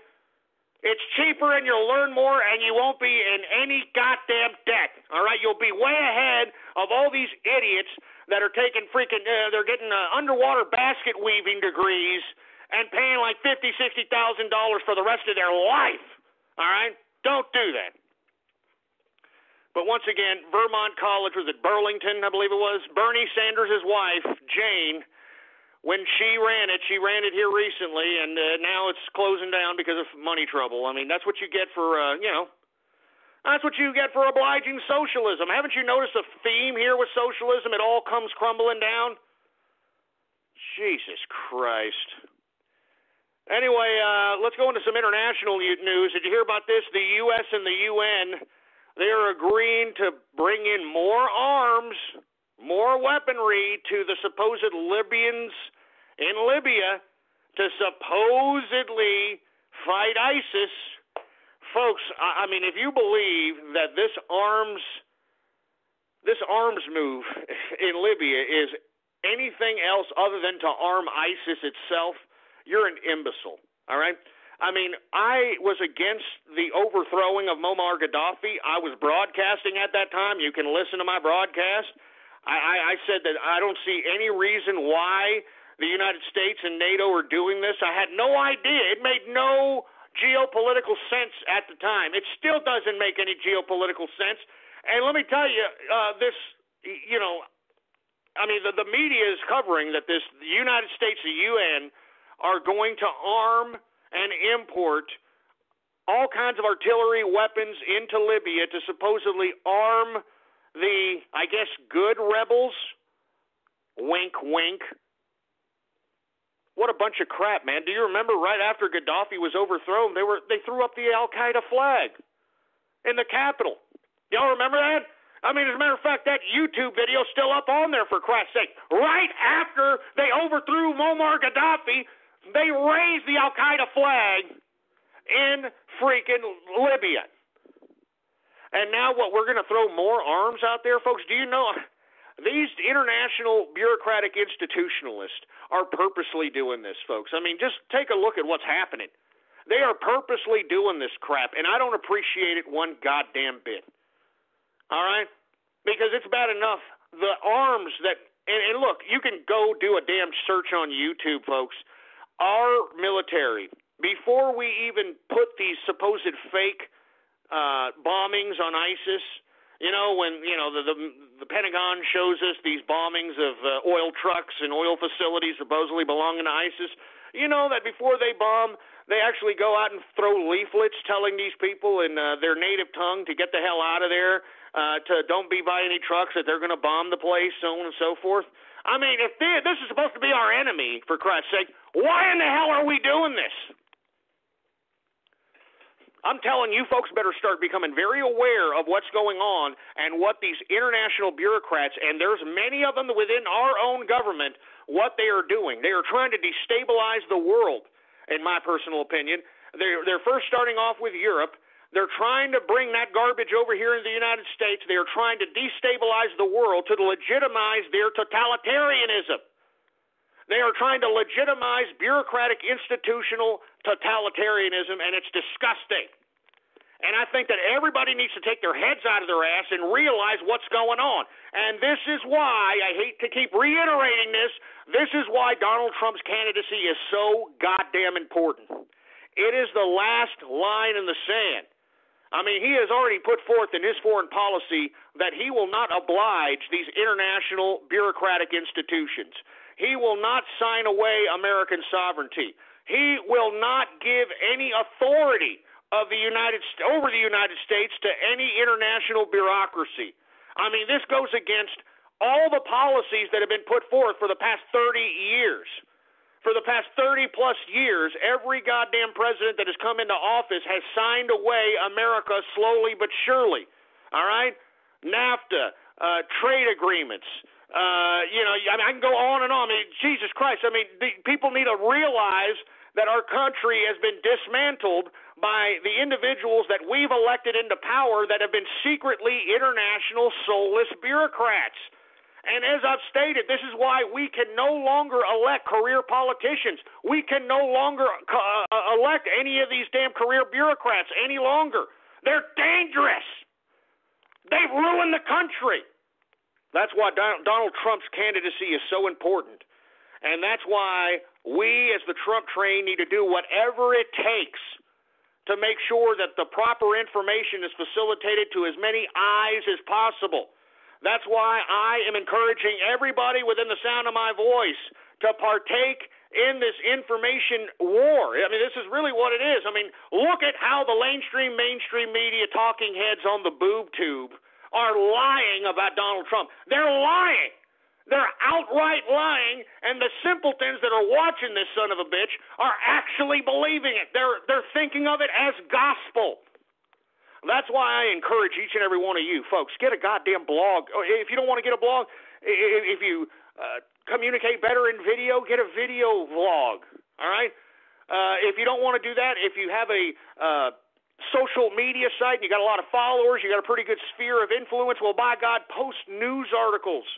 All right? Retweet articles. I mean, spread the word about this show and every other show that is trying to promote and facilitate truth. Truth, all right? Seriously, folks, this is not a joke. All right? Get off the sidelines and get on the front lines, for Christ's sake. This election is that important. All right? This election is that important. Even if it's as little as, reposting a news article, retweeting something, suggesting news articles to other people, initiating dialogues in forum posts. Whatever the case might be, you are the new media, folks. You are the new media. The little things that you can do, believe it or not, sitting at the comfort of your damn desk or your damn sofa or wherever you are utilizing your computing device, you can influence people's perspectives. You can influence people's political ideas, for Christ's sake. You just got to do it. You just got to do it. You got to put the game controller down for a couple of minutes, all right? You got to stop watching the cartoons for a couple of minutes, for Christ's sake. And you got to go out and do it. You got to go out and do it, man. I mean, why do you think I'm doing what I'm doing, folks, all right? I mean, aside from trying to spread capitalist idealism and spark capitalist synapses in the brains of people throughout the world, my other prime directive is to make sure that Donald Trump is elected, for Christ's sake, all right? I'm serious. That is my prime directive. My prime directive is that Donald Trump has to be elected for capitalism's sake, for America's sake, all right? And I'm telling you that the capitalists have already taken control of the GOP, and we're going to go right after that White House, boy. And when the capitalists take control of this country, we are going to make it great again. I cannot wait for the day that the capitalists finally start facilitating their creativity, their prowess, their abilities, and being able to reestablish employment for the country, reestablish long-term employment, reestablish benefits, so on and so forth, reestablish communities, putting people back to work. I cannot wait for the day, folks. Now, unfortunately, folks, we are running out of time as it relates to the other subject matters on the table. I'm going to talk a little bit more about what happened, the news coming out about Mandela. I'm going to talk a little bit about Venezuela. And I'm definitely going to go in depth about the China's Cultural Revolution in the third hour. So before I get into Radio Graffiti, I would encourage everybody, if you want to partake in the third hour, right before the show ends, go ahead and try to call up at 516-453-9903. And moreover, if you're not able to get through, you can always download the podcast as soon as it's finished at blogtalkradio.com/ghost. All right, that's blogtalkradio.com/ghost. That and every show that yours truly has ever conducted is there available to download for free. All right?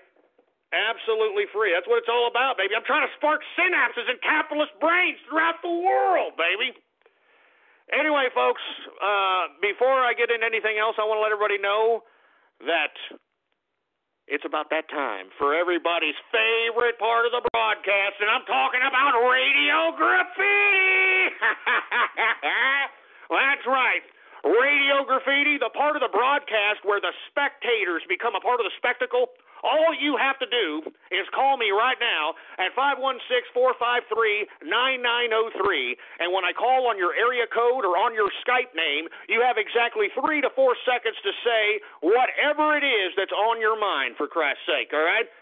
And let me tell you, when I call on you, don't be a Helen Keller deaf mute, all right? Say something, for Christ's sake. And, of course, if you're calling in and you're finding a hard time getting through, don't worry. As we go through the radio graffiti list, we're knocking these people off, so keep trying, baby. Keep trying. And, of course, if you want to be called on, once you're on the air, once you're actually in the queue, press 1 if you want to be called on, all right? Press the number 1. If you want to be called on. Anyway, here we go, folks. We're going to start radio graffiti right now.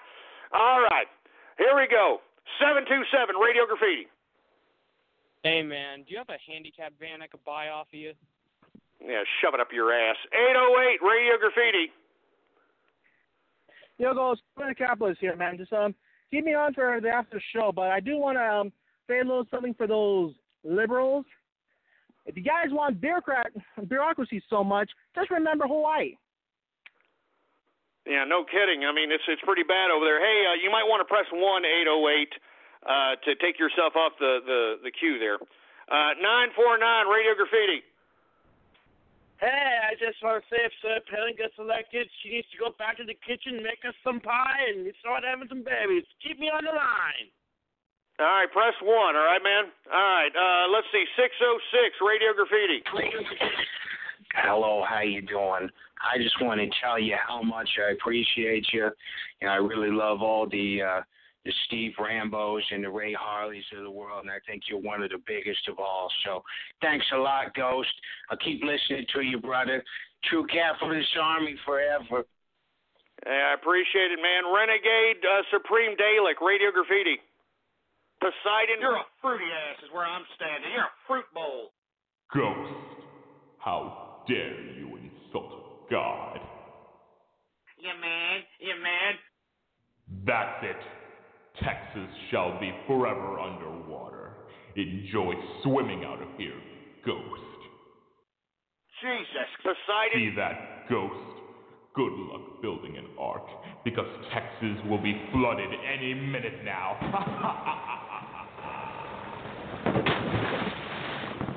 There's something funny about that. You know, you sons of bitches, you know what I'm saying? I mean, what, now you're getting biblical on my ass, for Christ's sake? It's not funny, all right? Screw you assholes that are out here making fun of the freaking Texas floods, the Texas hailstorms, the Texas tornadoes that are happening out here on such a goddamn frequent basis. It's freaking pathetic. Enough. Jesus Christ. 609 Radio Graffiti.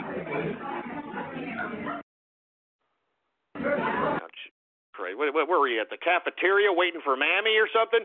205 Radio Graffiti. Hey, Ghost, I'm out here on 6th Street. Come on down and we'll play Marco Polo. Yeah, right, you son of a bitch. 732, Radio Graffiti. Let's go Trump, make America great again, and fuck the liberal bureaucrats. You're damn right. Screw the bureaucrats, man. Screw them. 940, Radio Graffiti. French doors? I'm back, Ghost. French doors? That doesn't even sound like French doors. 609, Radio Graffiti. You're Nico Murder's waifu. Oh, Jesus Christ. Who else do we got going on over here? How about 435, Radio Graffiti? Roses are red, violets are blue. This show is like wrestling because Radio Graffiti is fake too. Oh, shut up, you stupid moron. If it's fake, then how the hell did you get on, you stupid, dumb, fruity-sounding milky liquor? 813, Radio Graffiti.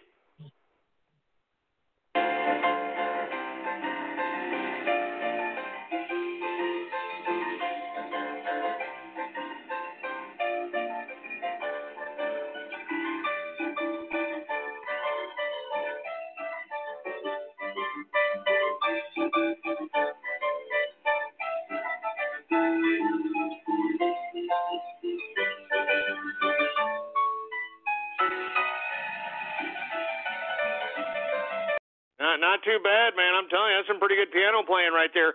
615, Radio Graffiti. It will be legal in Texas to shoot Poseidon.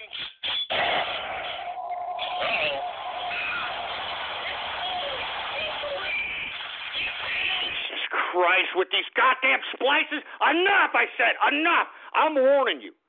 I'm warning all of you scumbags. If I hear any more of this goddamn Texas flood jokes or Texas freaking hail jokes or whatever the crap, I got 2 words for your scumbag asses. Punitive damages. 214 Radio Goddamn Graffiti. There it goes. Don't you know that women in Europe, they deserve it. They're walking around all slutty. Of course we are going to rape them. Well, that's just horrible. That's just disgustingly horrible. Damn you! 903 Radio Graffiti. Ghost, I can hear your wheels squealing from here. You know that water makes them rust over, right? You really should get those replaced, man. Now shove it up your ass, all right? Shove it up your ass! 646 Radio Graffiti. Hey, Ghost, speaking of floods, I'm hoping to make a new book called Horton Hears the Floodgates Breaking. How do you think that sounds? That'll be like $2 billion in the... Yeah, real funny. Enough, all right? Enough! 269 Radio Graffiti. Ghost, you're a fucking idiot if you don't believe in climate change. If I don't believe in climate change, why is that? Because you said? That is what I said, and it's because 9 out of 10 scientists agree that climate change is real.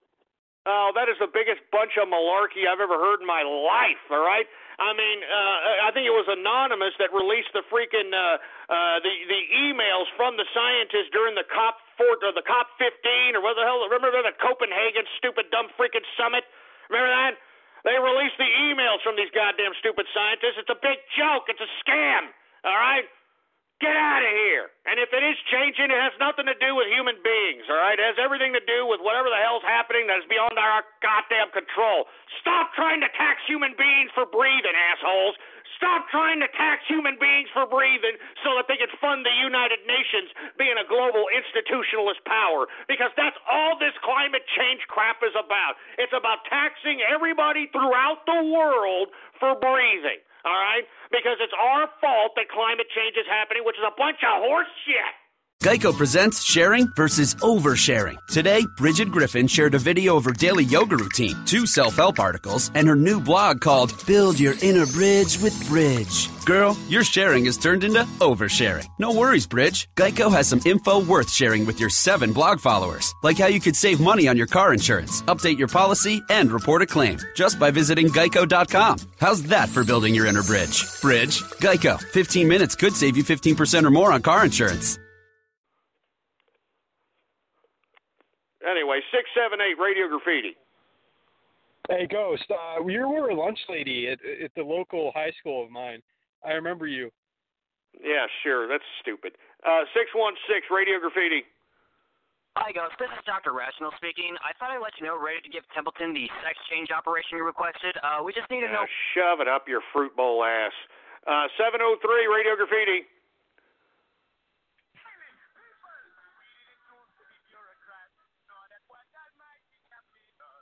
Yeah, Jesus Christ. I mean, you're deep-throating the phone. We can't hear you. 773 Radio Graffiti. Hey, Ghost, Manhood Magic here. Love the show. Keep up the great work. Shout out to Templeton and the engineer. Hey, thanks a lot, man. I appreciate it. 502 Radio Graffiti. This is Shronicus, High Priest of the Cult of Poseidon.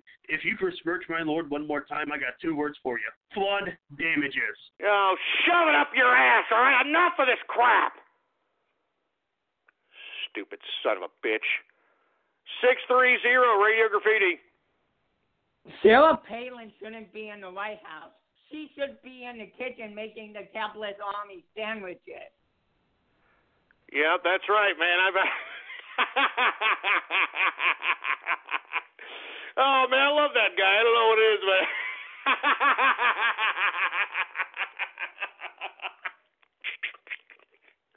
All right, that's enough, man. I shouldn't be doing that, man. All right, let's take a Big American Patriot, Radio Graffiti. Let me tell you something, Harp. We need more rain in Texas. We need more rain, for Christ's sake, and not to mention more hail. What's happening here in Texas is funny business. It's fun in Texas. These natural disasters, these things that are happening are funny.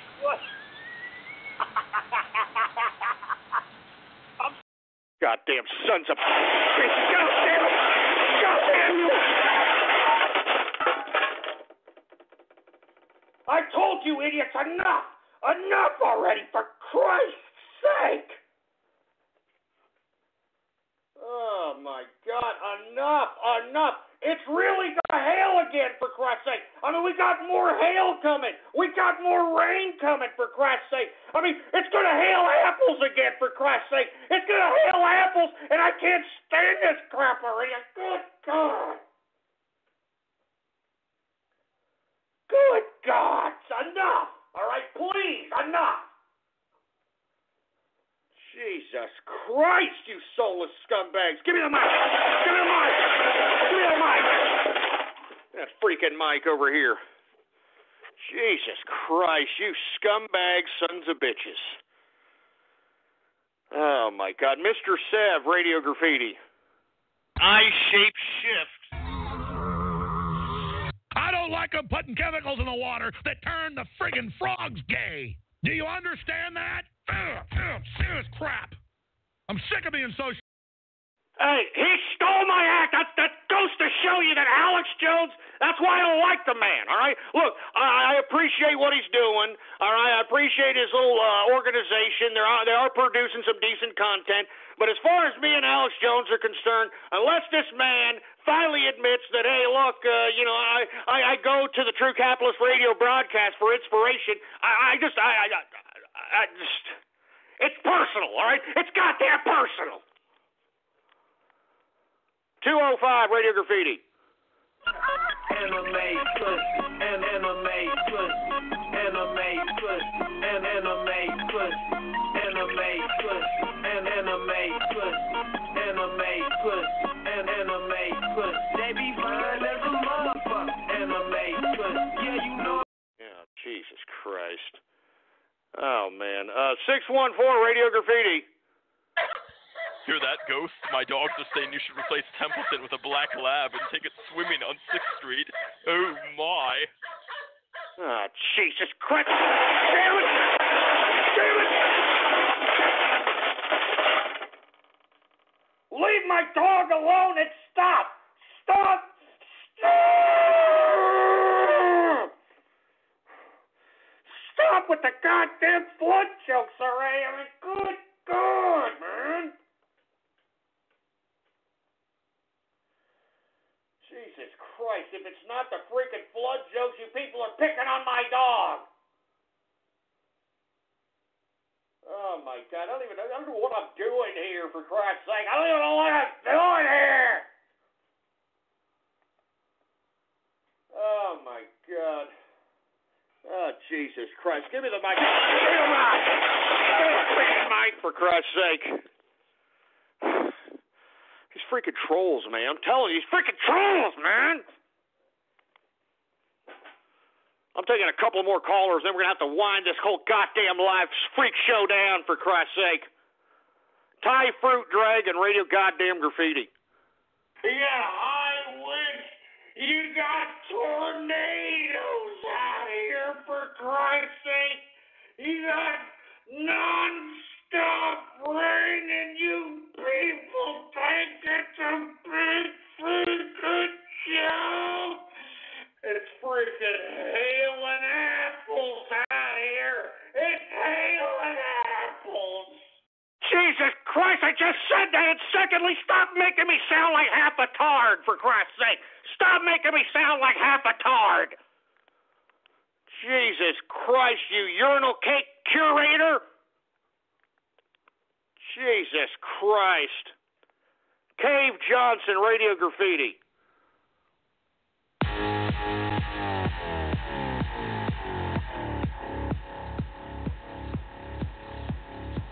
I'm broadcasting to a bunch of troll terrorists.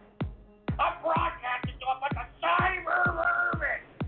I'm broadcasting to a bunch of cartoon-faced pricks.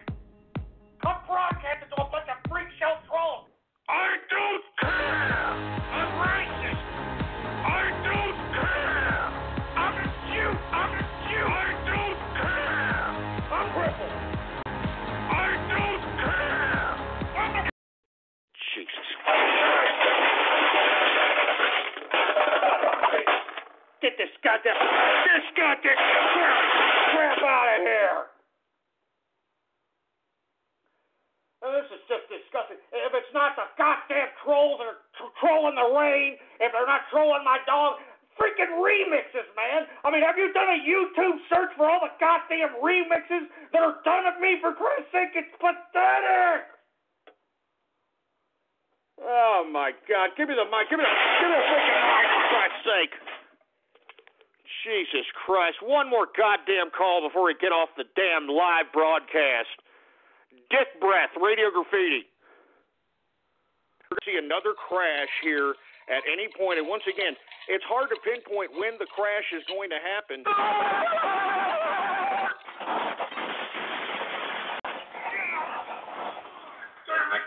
Jesus Christ, I just said that in the beginning of the show. I mean, what are you idiots are trying to set Guinness Book of World Records on the fastest goddamn splice, for Christ's sake? The fastest remix, for Christ's sake? That's creepy. That's creepy, for Christ's sake. It's internet butt stalker-esque, for Christ's sake. It's used urinal cake curation. It's sick. It's twisted. It's gross, for Christ's sake. Jesus Christ. Anyway, folks, we're about to end the damn live broadcast, and we're going to continue a little bit with the post-show edition of the True Capitalist Radio Show. Of course, if you want to tune into that, all you have to do is call in right now if you can, 516-453-9903. And once again, folks, if you haven't already done so, please follow me on Twitter. The Twitter name to follow is Politics Ghost. All one word, no underscores, Politics Ghost. All right, be sure to follow me on Twitter and then bookmark the official website of the show, blogtalkradio.com/ghost. That's blogtalkradio.com/ghost. Same place, same time tomorrow, 4 p.m. Central Standard Time. Long live the capitalist army, baby.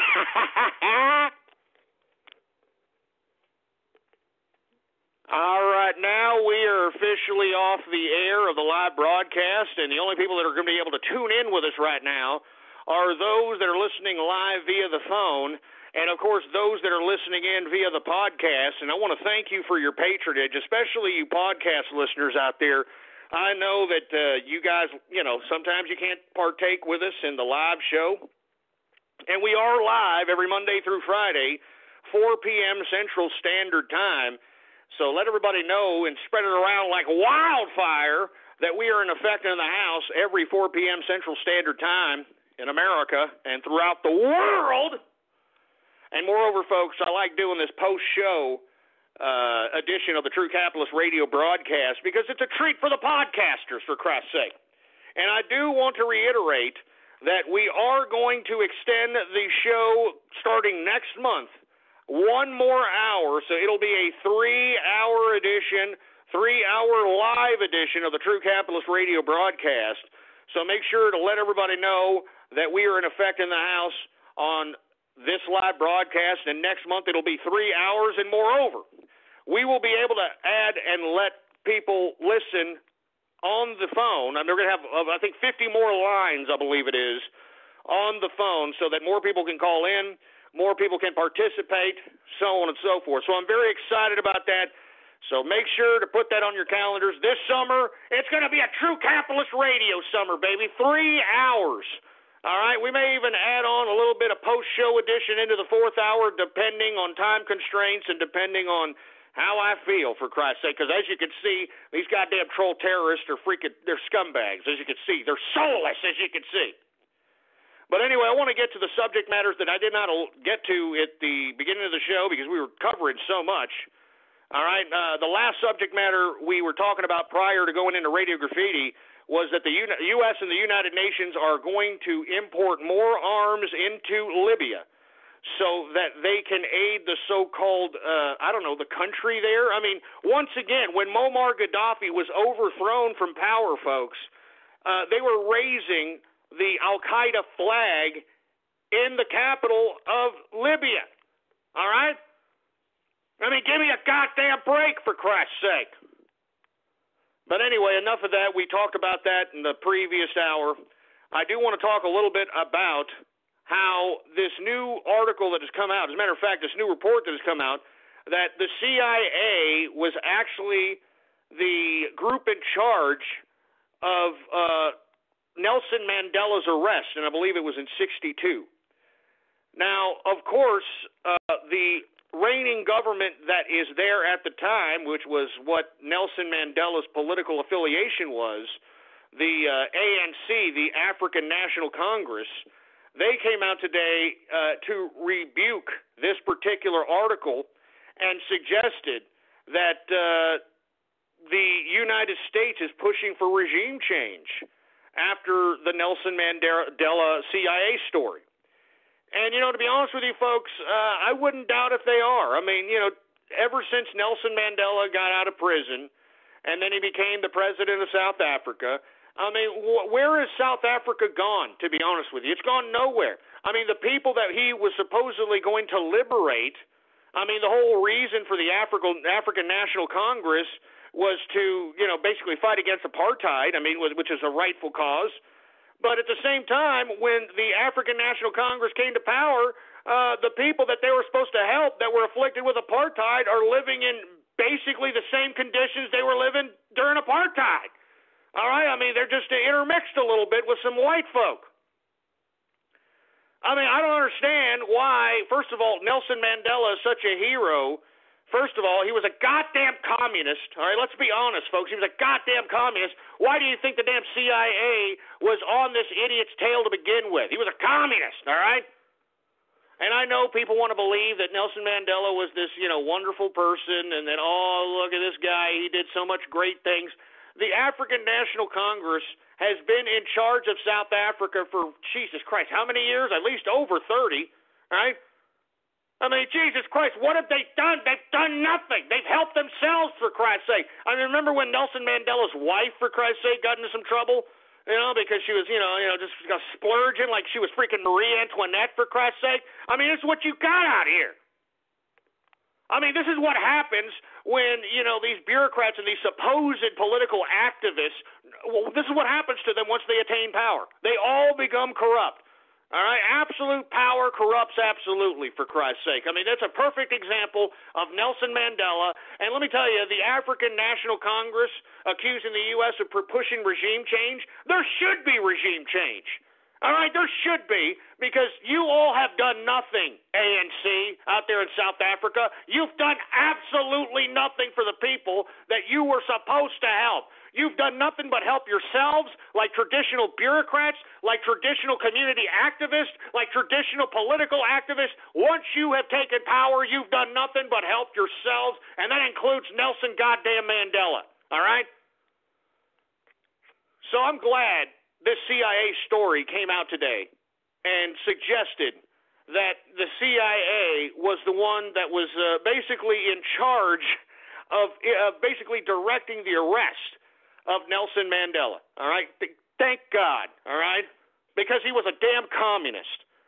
He was a damn communist, and anybody who doesn't think so, you need to reread your goddamn history on the man, all right? And okay, they came to power, all right? The ANC's in power in South Africa. It's been in power for I don't know how goddamn long, for Christ's sake. And what has happened to the people that they were supposed to save? Absolutely nothing. Nothing. So anyway, folks, I think there should be regime change in South Africa. I mean, the African National Congress has let down the people that they were supposed to save. All that supposed struggle, all that strife, the 27 years Mandela spent in prison was for what? So that they could just be corrupt bureaucrats. That's all it comes down to, folks. I'm telling you, all it comes down to. It's sick, it's pathetic, and the proof is in the substance or the lack thereof of their power, their reign of power. There's a lack of substance in their reign of power. They have refused to help or refused to acknowledge to help the people that they claim needed the help, the people that they used to get into power. That's typical liberal leftist crap. They utilize and exploit the impoverished so that they can gain some sort of fictitious moral high ground, and then once they attain power, they become the sleazeballs that they were supposedly fighting against, for Christ's sake. It's pathetic. It's utterly pathetic. So once again, folks, Nelson Mandela, the story's come out, a CIA agent came out and said hey, we helped arrest Nelson Mandela, all right? And, of course, the African National Congress is suggesting that this is propaganda pushing for regime change in South Africa. And you know what? There should be, all right? There should be, and that's all there is to it, all right? And if you don't like it, African National Congress, well, then do something for your people. Do something for your people, for Christ's sake, instead of being a bunch of gluttonous bureaucrats, a bunch of corrupt pieces of trash. Give me a break. Anyway, folks, has anybody seen what's happening in Venezuela as of late? I mean, good Lord. I mean, Jesus Christ, socialism is dying there a horrible death. Horrible death. All right? I mean, seriously, these people are running out of every natural resource possible in complete hysteria because of the dumbasses in the government ran by Nicolas Maduro, who took over from Hugo Chavez, all right, after Hugo Chavez supposedly died of cancer. If you want my personal opinion, I think that there was a power struggle, or something. He was made to die for some reason, in my personal opinion. He looked like a healthy prick to me. He looked like he ate lots of bean and cheese, and he didn't look that unhealthy. So I think he was purposely eliminated, to say the least. All right. Now you've got Nicolas Maduro continuing the supposed socialist revolution out here, and let me tell you, the hauntings of corrupt central planning is finally haunting the Venezuelans. And for you folks that are unaware, I talked about this several shows ago. The whole reason why they have to have 4 to 5 hour blackouts a day is because of the lack of energy resources that have been constructed by the Venezuelan government. Now, what's really sad is that the Venezuelan government took advantage of high oil prices for a long period of time, and moreover, they have like either one of or the second largest oil deposit underneath their feet, so they felt that they would always be able to sell their oil on the world market and make enough money to be able to suffice any natural resources that the government needs to consume. Unfortunately, that's not the case, because just like every leftist government, they outspend their asses off, and most of it went into the damn bureaucrats' pockets. That's why Nicolas Maduro looks like a fat piece of trash, because while everybody out there is starving to death, while now, I mean, have you seen the riots in supermarkets, the looting for food? I mean, it's utter horrific chaos in Venezuela thanks to socialism, and it's dying a horrid death. Nicolas Maduro came out and said that he is going to have the military implement military exercises within the region. Basically, he is implementing martial law, and he is going to basically punish the people even more for the incompetence of government central planning.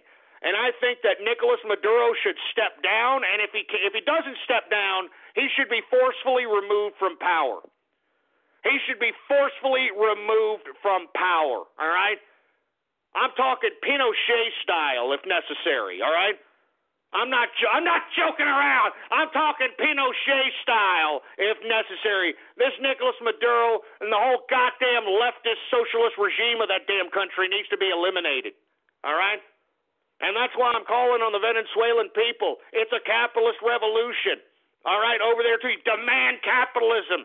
It's death to socialism. It's dying a horrible death.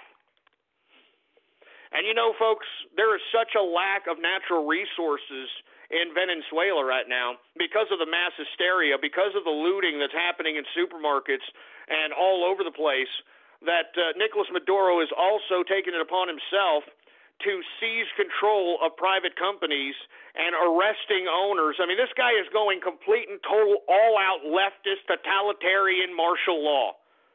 And the reason he's doing that is because he's taking control of the natural resources. He's taking control of the means of production. Why is he taking control of them? Because he wants them. Because the bureaucrats want it. All right? Because they want to continue to be fed. I mean, why do you think Nicolas Maduro's a fat piece of trash? All right? I'm serious. I'm not joking.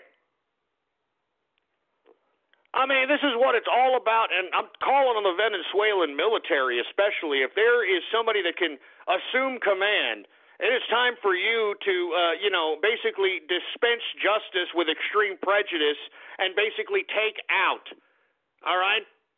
Take out, for Christ's sake, the goddamn regime of the socialist in Venezuela. All right? That's all there is to it. Take them out. Take them all out. I'm sick of it. I'm glad socialism is dying a horrific death in South America. All right? In Venezuela. It's dying in Brazil. It's dying in Argentina. It's dying everywhere. The unfortunate byproducts and the unfortunate victims are those that are living within those socialist states. It's a horrific tragedy what's happening to those folks. But I hope they never forget it. And you know, folks, believe it or not, what's so sad about the Venezuelan situation, amidst all the chaos, amidst all the movie Purge-like activity that's happening in Venezuela right now, they just closed down their last brewery, their last beer brewery, so these poor people can't even drown in their own sorrows, for Christ's sake. They have to witness the chaos and the utter disgusting state-induced socialist hysteria and the violence in pure sobriety. I mean, good Lord, I couldn't even imagine. I could not even imagine. I'm telling you, I feel sorry for those folks in Venezuela, and I hope that Nicolas Maduro is removed from power and his fat ass is brought to justice by the Venezuelan people. All right? And I'm telling you, hey, Maduro, you've got less than a month left in your regime, in my opinion, and you have just about that amount of time to either step down voluntarily and send your fat ass into exile, or the capitalists of Venezuela are going to come in and take power. Do you understand that? The capitalists are going to go into Venezuela, and they're going to take power, and they're going to arrest you, and they're going to arrest your regime, and they're going to bring you to justice. And if you don't believe it, just give it a month and see how the people of Venezuela are going to accept, or not accept, I should say, this ridiculous martial law decree that you're implementing on the people of Venezuela. They're not going to stand for it, and they're going to call for your head, Maduro. They're going to call for your head. And I'm telling you, they deserve it. Those socialists, what they've done to Venezuela, they deserve it. Anyway, folks, I want to talk a little bit about the 50th anniversary of China's Cultural Revolution, folks. And, of course, the Communist Chinese, they're not celebrating the 50th anniversary. As a matter of fact, the state Chinese media is not even acknowledging it. They're staying silent on the subject. Oh, why? Huh? Why are you staying silent on the subject, China? Maybe because it was one of the most sickest, ridiculous, pathetic episodes in in world history, one of the most sickest, human, corrupt, mental, handicapped, freaking episodes in world history. Now, I'm going to get brief, but I'm going to talk about the Chinese history and what the Cultural Revolution is. Now, many of you folks that have been listening to me for a long time probably already know the story. I've talked about it many times, but it bears repeating because this is communism. This is the consequence of communism. This is the consequence of giving the authority to the government. This is what happens. Whether it's socialism or communism, it's the same crap, different plate, all right? Now, once upon a time, all right, Mao Zedong came to power. Now, I don't want to discuss how he came to power, but he was lucky, all right? He came in and fought in China during the 10,000-mile march, and you should read about that if you were fascinated with Chinese history. Mao Zedong led the communist 10,000-mile march in which he went from village to village all over China recruiting communists, and in the midst of that 10,000-mile march, this guy was, basically implementing guerrilla-style warfare tactics against the Chinese nationalists, which were in charge at the time under the leadership of Chiang Kai-shek, and at the same time taking pop shots at the Japanese who had just bombed Pearl Harbor and were invading China to take the natural resources within its country. So basically, Mao Zedong saw an opportunity during the time of World War II to basically, when they found the Chinese nationalists fighting the Japanese, I mean, the freaking Mao Zedong would just come in through the middle and start blowing these people up altogether. I mean, that's how the communists took control of the country. They found a precarious situation when Japan was invading China and Chiang Kai-shek and the nationalists were trying to build China. I mean, they brought in foreign investment. They created factories. They created railroads. They built a little bit of infrastructure within China. All right, but then World War II happened. The Japanese bombed Pearl Harbor so that they can get the natural resources from China. All right, and because they had to battle the Chinese nationalists because they weren't going to just let them into their country, you had Mao Zedong seize this opportunity and kill both sides. He literally would guerrilla warfare attack both these goddamn Japanese and Chinese nationalists while they were fighting and flank them from the side and kill them all. That's why they claim that this stupid idiot Mao Zedong is such a goddamn supposed guerrilla warfare fighter when all he was an opportunist, man. I mean, anybody could have directed, especially the amount of forces he had. Remember, I mean, this is China. There was almost 1 billion people even at that time. This guy had millions of people partaking in this 10,000-mile march. All right? I mean, and just to go in and be able to pop shot Chinese nationalists and pop shot Japanese, that's not very hard to do. Not very hard to do whatsoever. So anyway, he finally takes power, okay? Now, some time goes by. He implements the communist state, his own version of the communist state, all right? And in that version of the communist state, he insists, he is fanatical on rapidly making peasantry-based China into a modernized industrial state. And he wanted to do this at such a rapid rate that he was willing to sacrifice a good, I don't know, what was it, 25 million, 30 million lives plus to get it, all right? I mean, it was one of the most horrid episodes of famine next to the famine caused by Stalin and Lenin in history, all right? I mean, he literally allocated all the resources that were traditionally allocated for agriculture, all right? He took the peasants from the farms and said, look, you're going to make steel. You're going to manufacture steel. You're going to manufacture industrial goods, which, these farmers were like, oh, okay, I guess. I don't know how to do this crap. And they figured it out because, this idiot Mao Zedong was fanatical about making sure that, peasantry China turns into an industrial state. Millions and millions of people each year during the Great Leap Forward is what they called this. The Great Leap Forward was this episode in which China and Mao Zedong demanded that China become a modernized industrial state. And it cost the lives of like 30, 40 million Chinese people due to famine, due to starvation, due to working to death. Of course, political arrests, re-education camps, the works, okay? Now, after the Great Leap Forward, which, I guess you can pretty much say that the Great Leap Forward basically aided in the idea that that China was starting to come out of peasantry. It only took about 40 million lives, but they were actually coming out of peasantry. Mao Zedong, this was probably like 10 years after the Great Leap Forward. Mao Zedong's apparatus, his bureaucracy that he created, they started realizing that Mao Zedong, was a little nuts. All right, they didn't like the Mao Zedong policies. These were the guys that were in his government at the time who fought with him during the 10,000-mile march. These were guys that fought with Mao. Everybody that was in his government was a part of that Chinese revolution.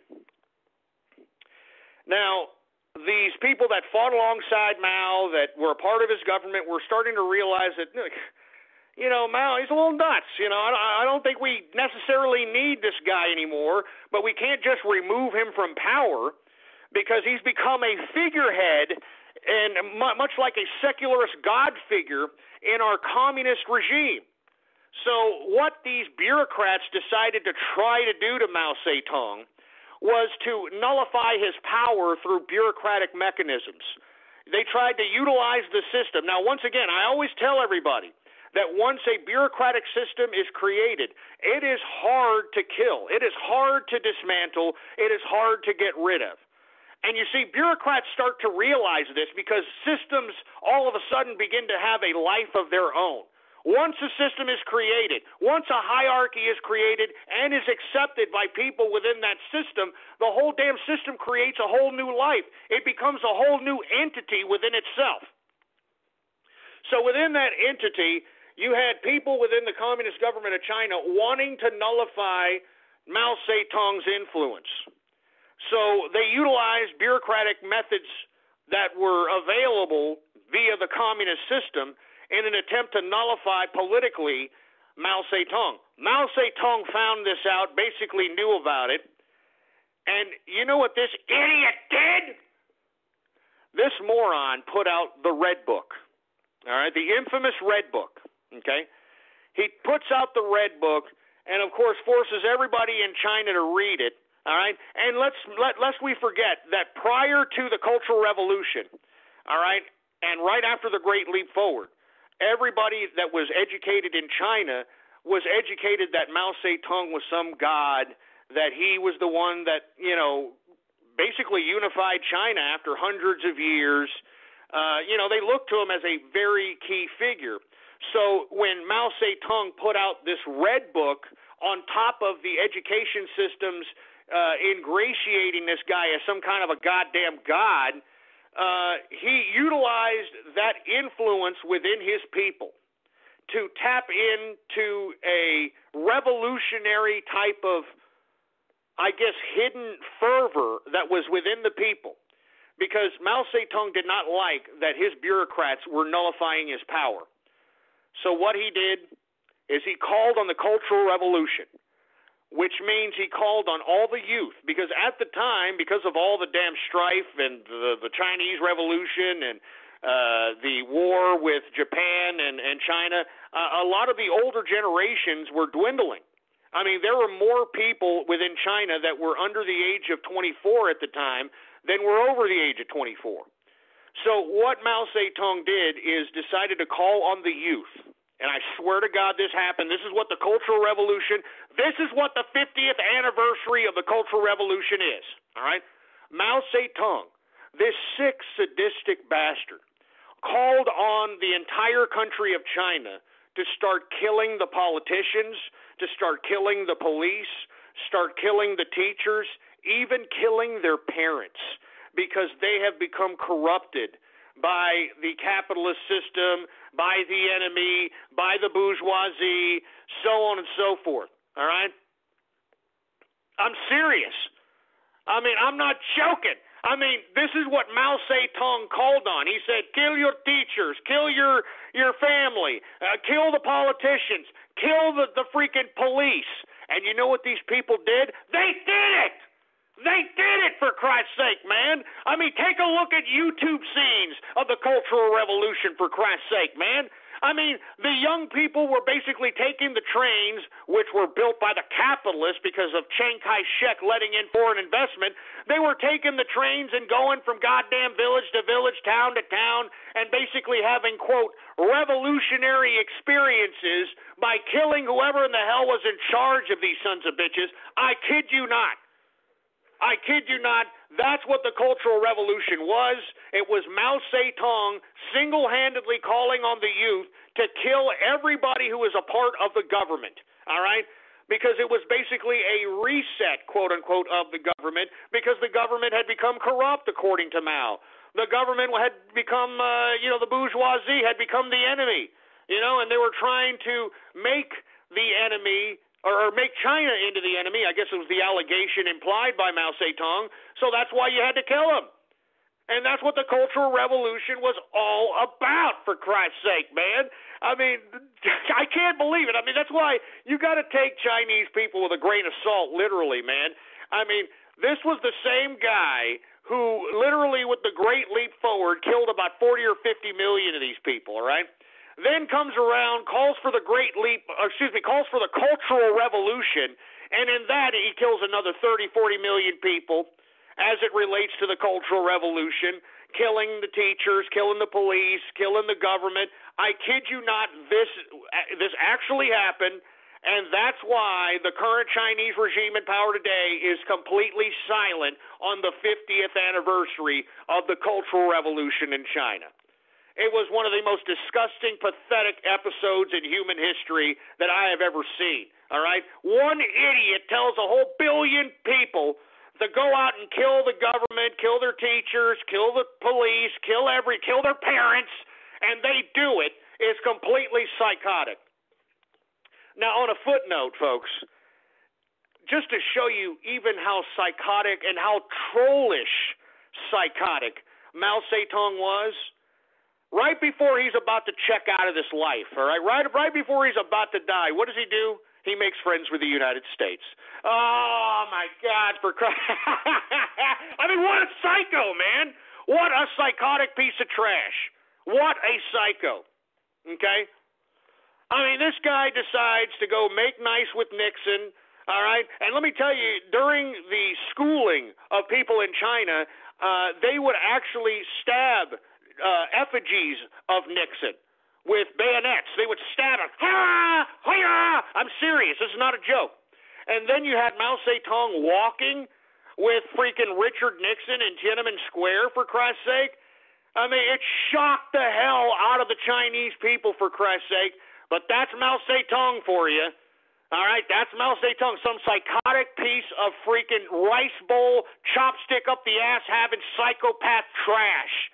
And that's why anybody who admires Mao Zedong has a few screws loose, to say the least. All right? They're psychotic and sick, and they should be watched over to make sure that they don't want to start killing millions of people, just like Mao Zedong did, just for the fun of it. So anyway, folks, that's the Cultural Revolution in a nutshell. That's sick-ass, psychotic Mao Zedong, for Christ's sake. All right? And that's why the Chinese people and the Chinese government is not saying a goddamn thing about it. All right? Now, anyway, folks, I got to get the hell out of here. I would like to go and take some more radio graffiti calls right now. It's looking bad out here in Austin, Texas. It's going to rain again. It's going to hail, for Christ's sake. So, before all that happens, I want to get the hell out of here, make sure I am in shelter, in safety out there at my place. So I'm sorry if I didn't take any more radio graffiti calls here on this post-show edition. But once again, folks, I mean, it just won't stop raining out here in Texas. It won't stop raining. It's hailing apples, for Christ's sake. It's hailing apples.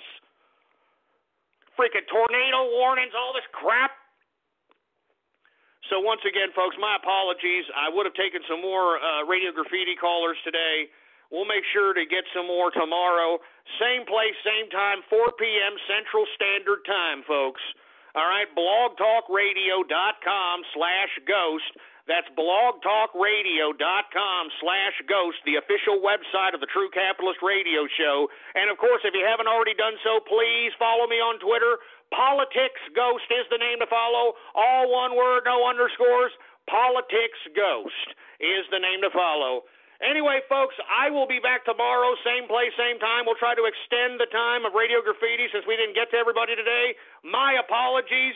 Once again, folks, suggest anything that you want to listen to or anything you want to discuss on this show at Politics Ghost. And, of course, folks, make sure to spread it around like wildfire. That True Capitalist Radio is in effect and in the house, for Christ's sake. All right, we got all kinds of little Facebook like buttons and retweet this buttons and share this buttons right next to the player right there, all right? Use and abuse those freaking buttons, baby, all right? It's just a freaking click, for Christ's sake. Anyway, I am out of here, folks. Thank you very much for tuning in with me. Whether you're live or on the archive, thank you once again. Tune in tomorrow, 4 p.m. Central Standard Time. Long live the capitalist army, and death to communism, death to socialism, death to feminism, and death to totalitarianism. I'm out of here, boy. Woo! Boar's Head is bringing a slice of Japan to the deli. Introducing Boar's Head Ichiban Teriyaki-style chicken. Tender, slow-roasted chicken breast, coated in our signature teriyaki glaze, where ginger, garlic, and a hint of brown sugar meet for a flavor that's both sweet and savory. New Boar's Head Ichiban Teriyaki-style chicken. The bold flavor of Japan. Now at the deli. Only from Boar's Head. Compromise elsewhere.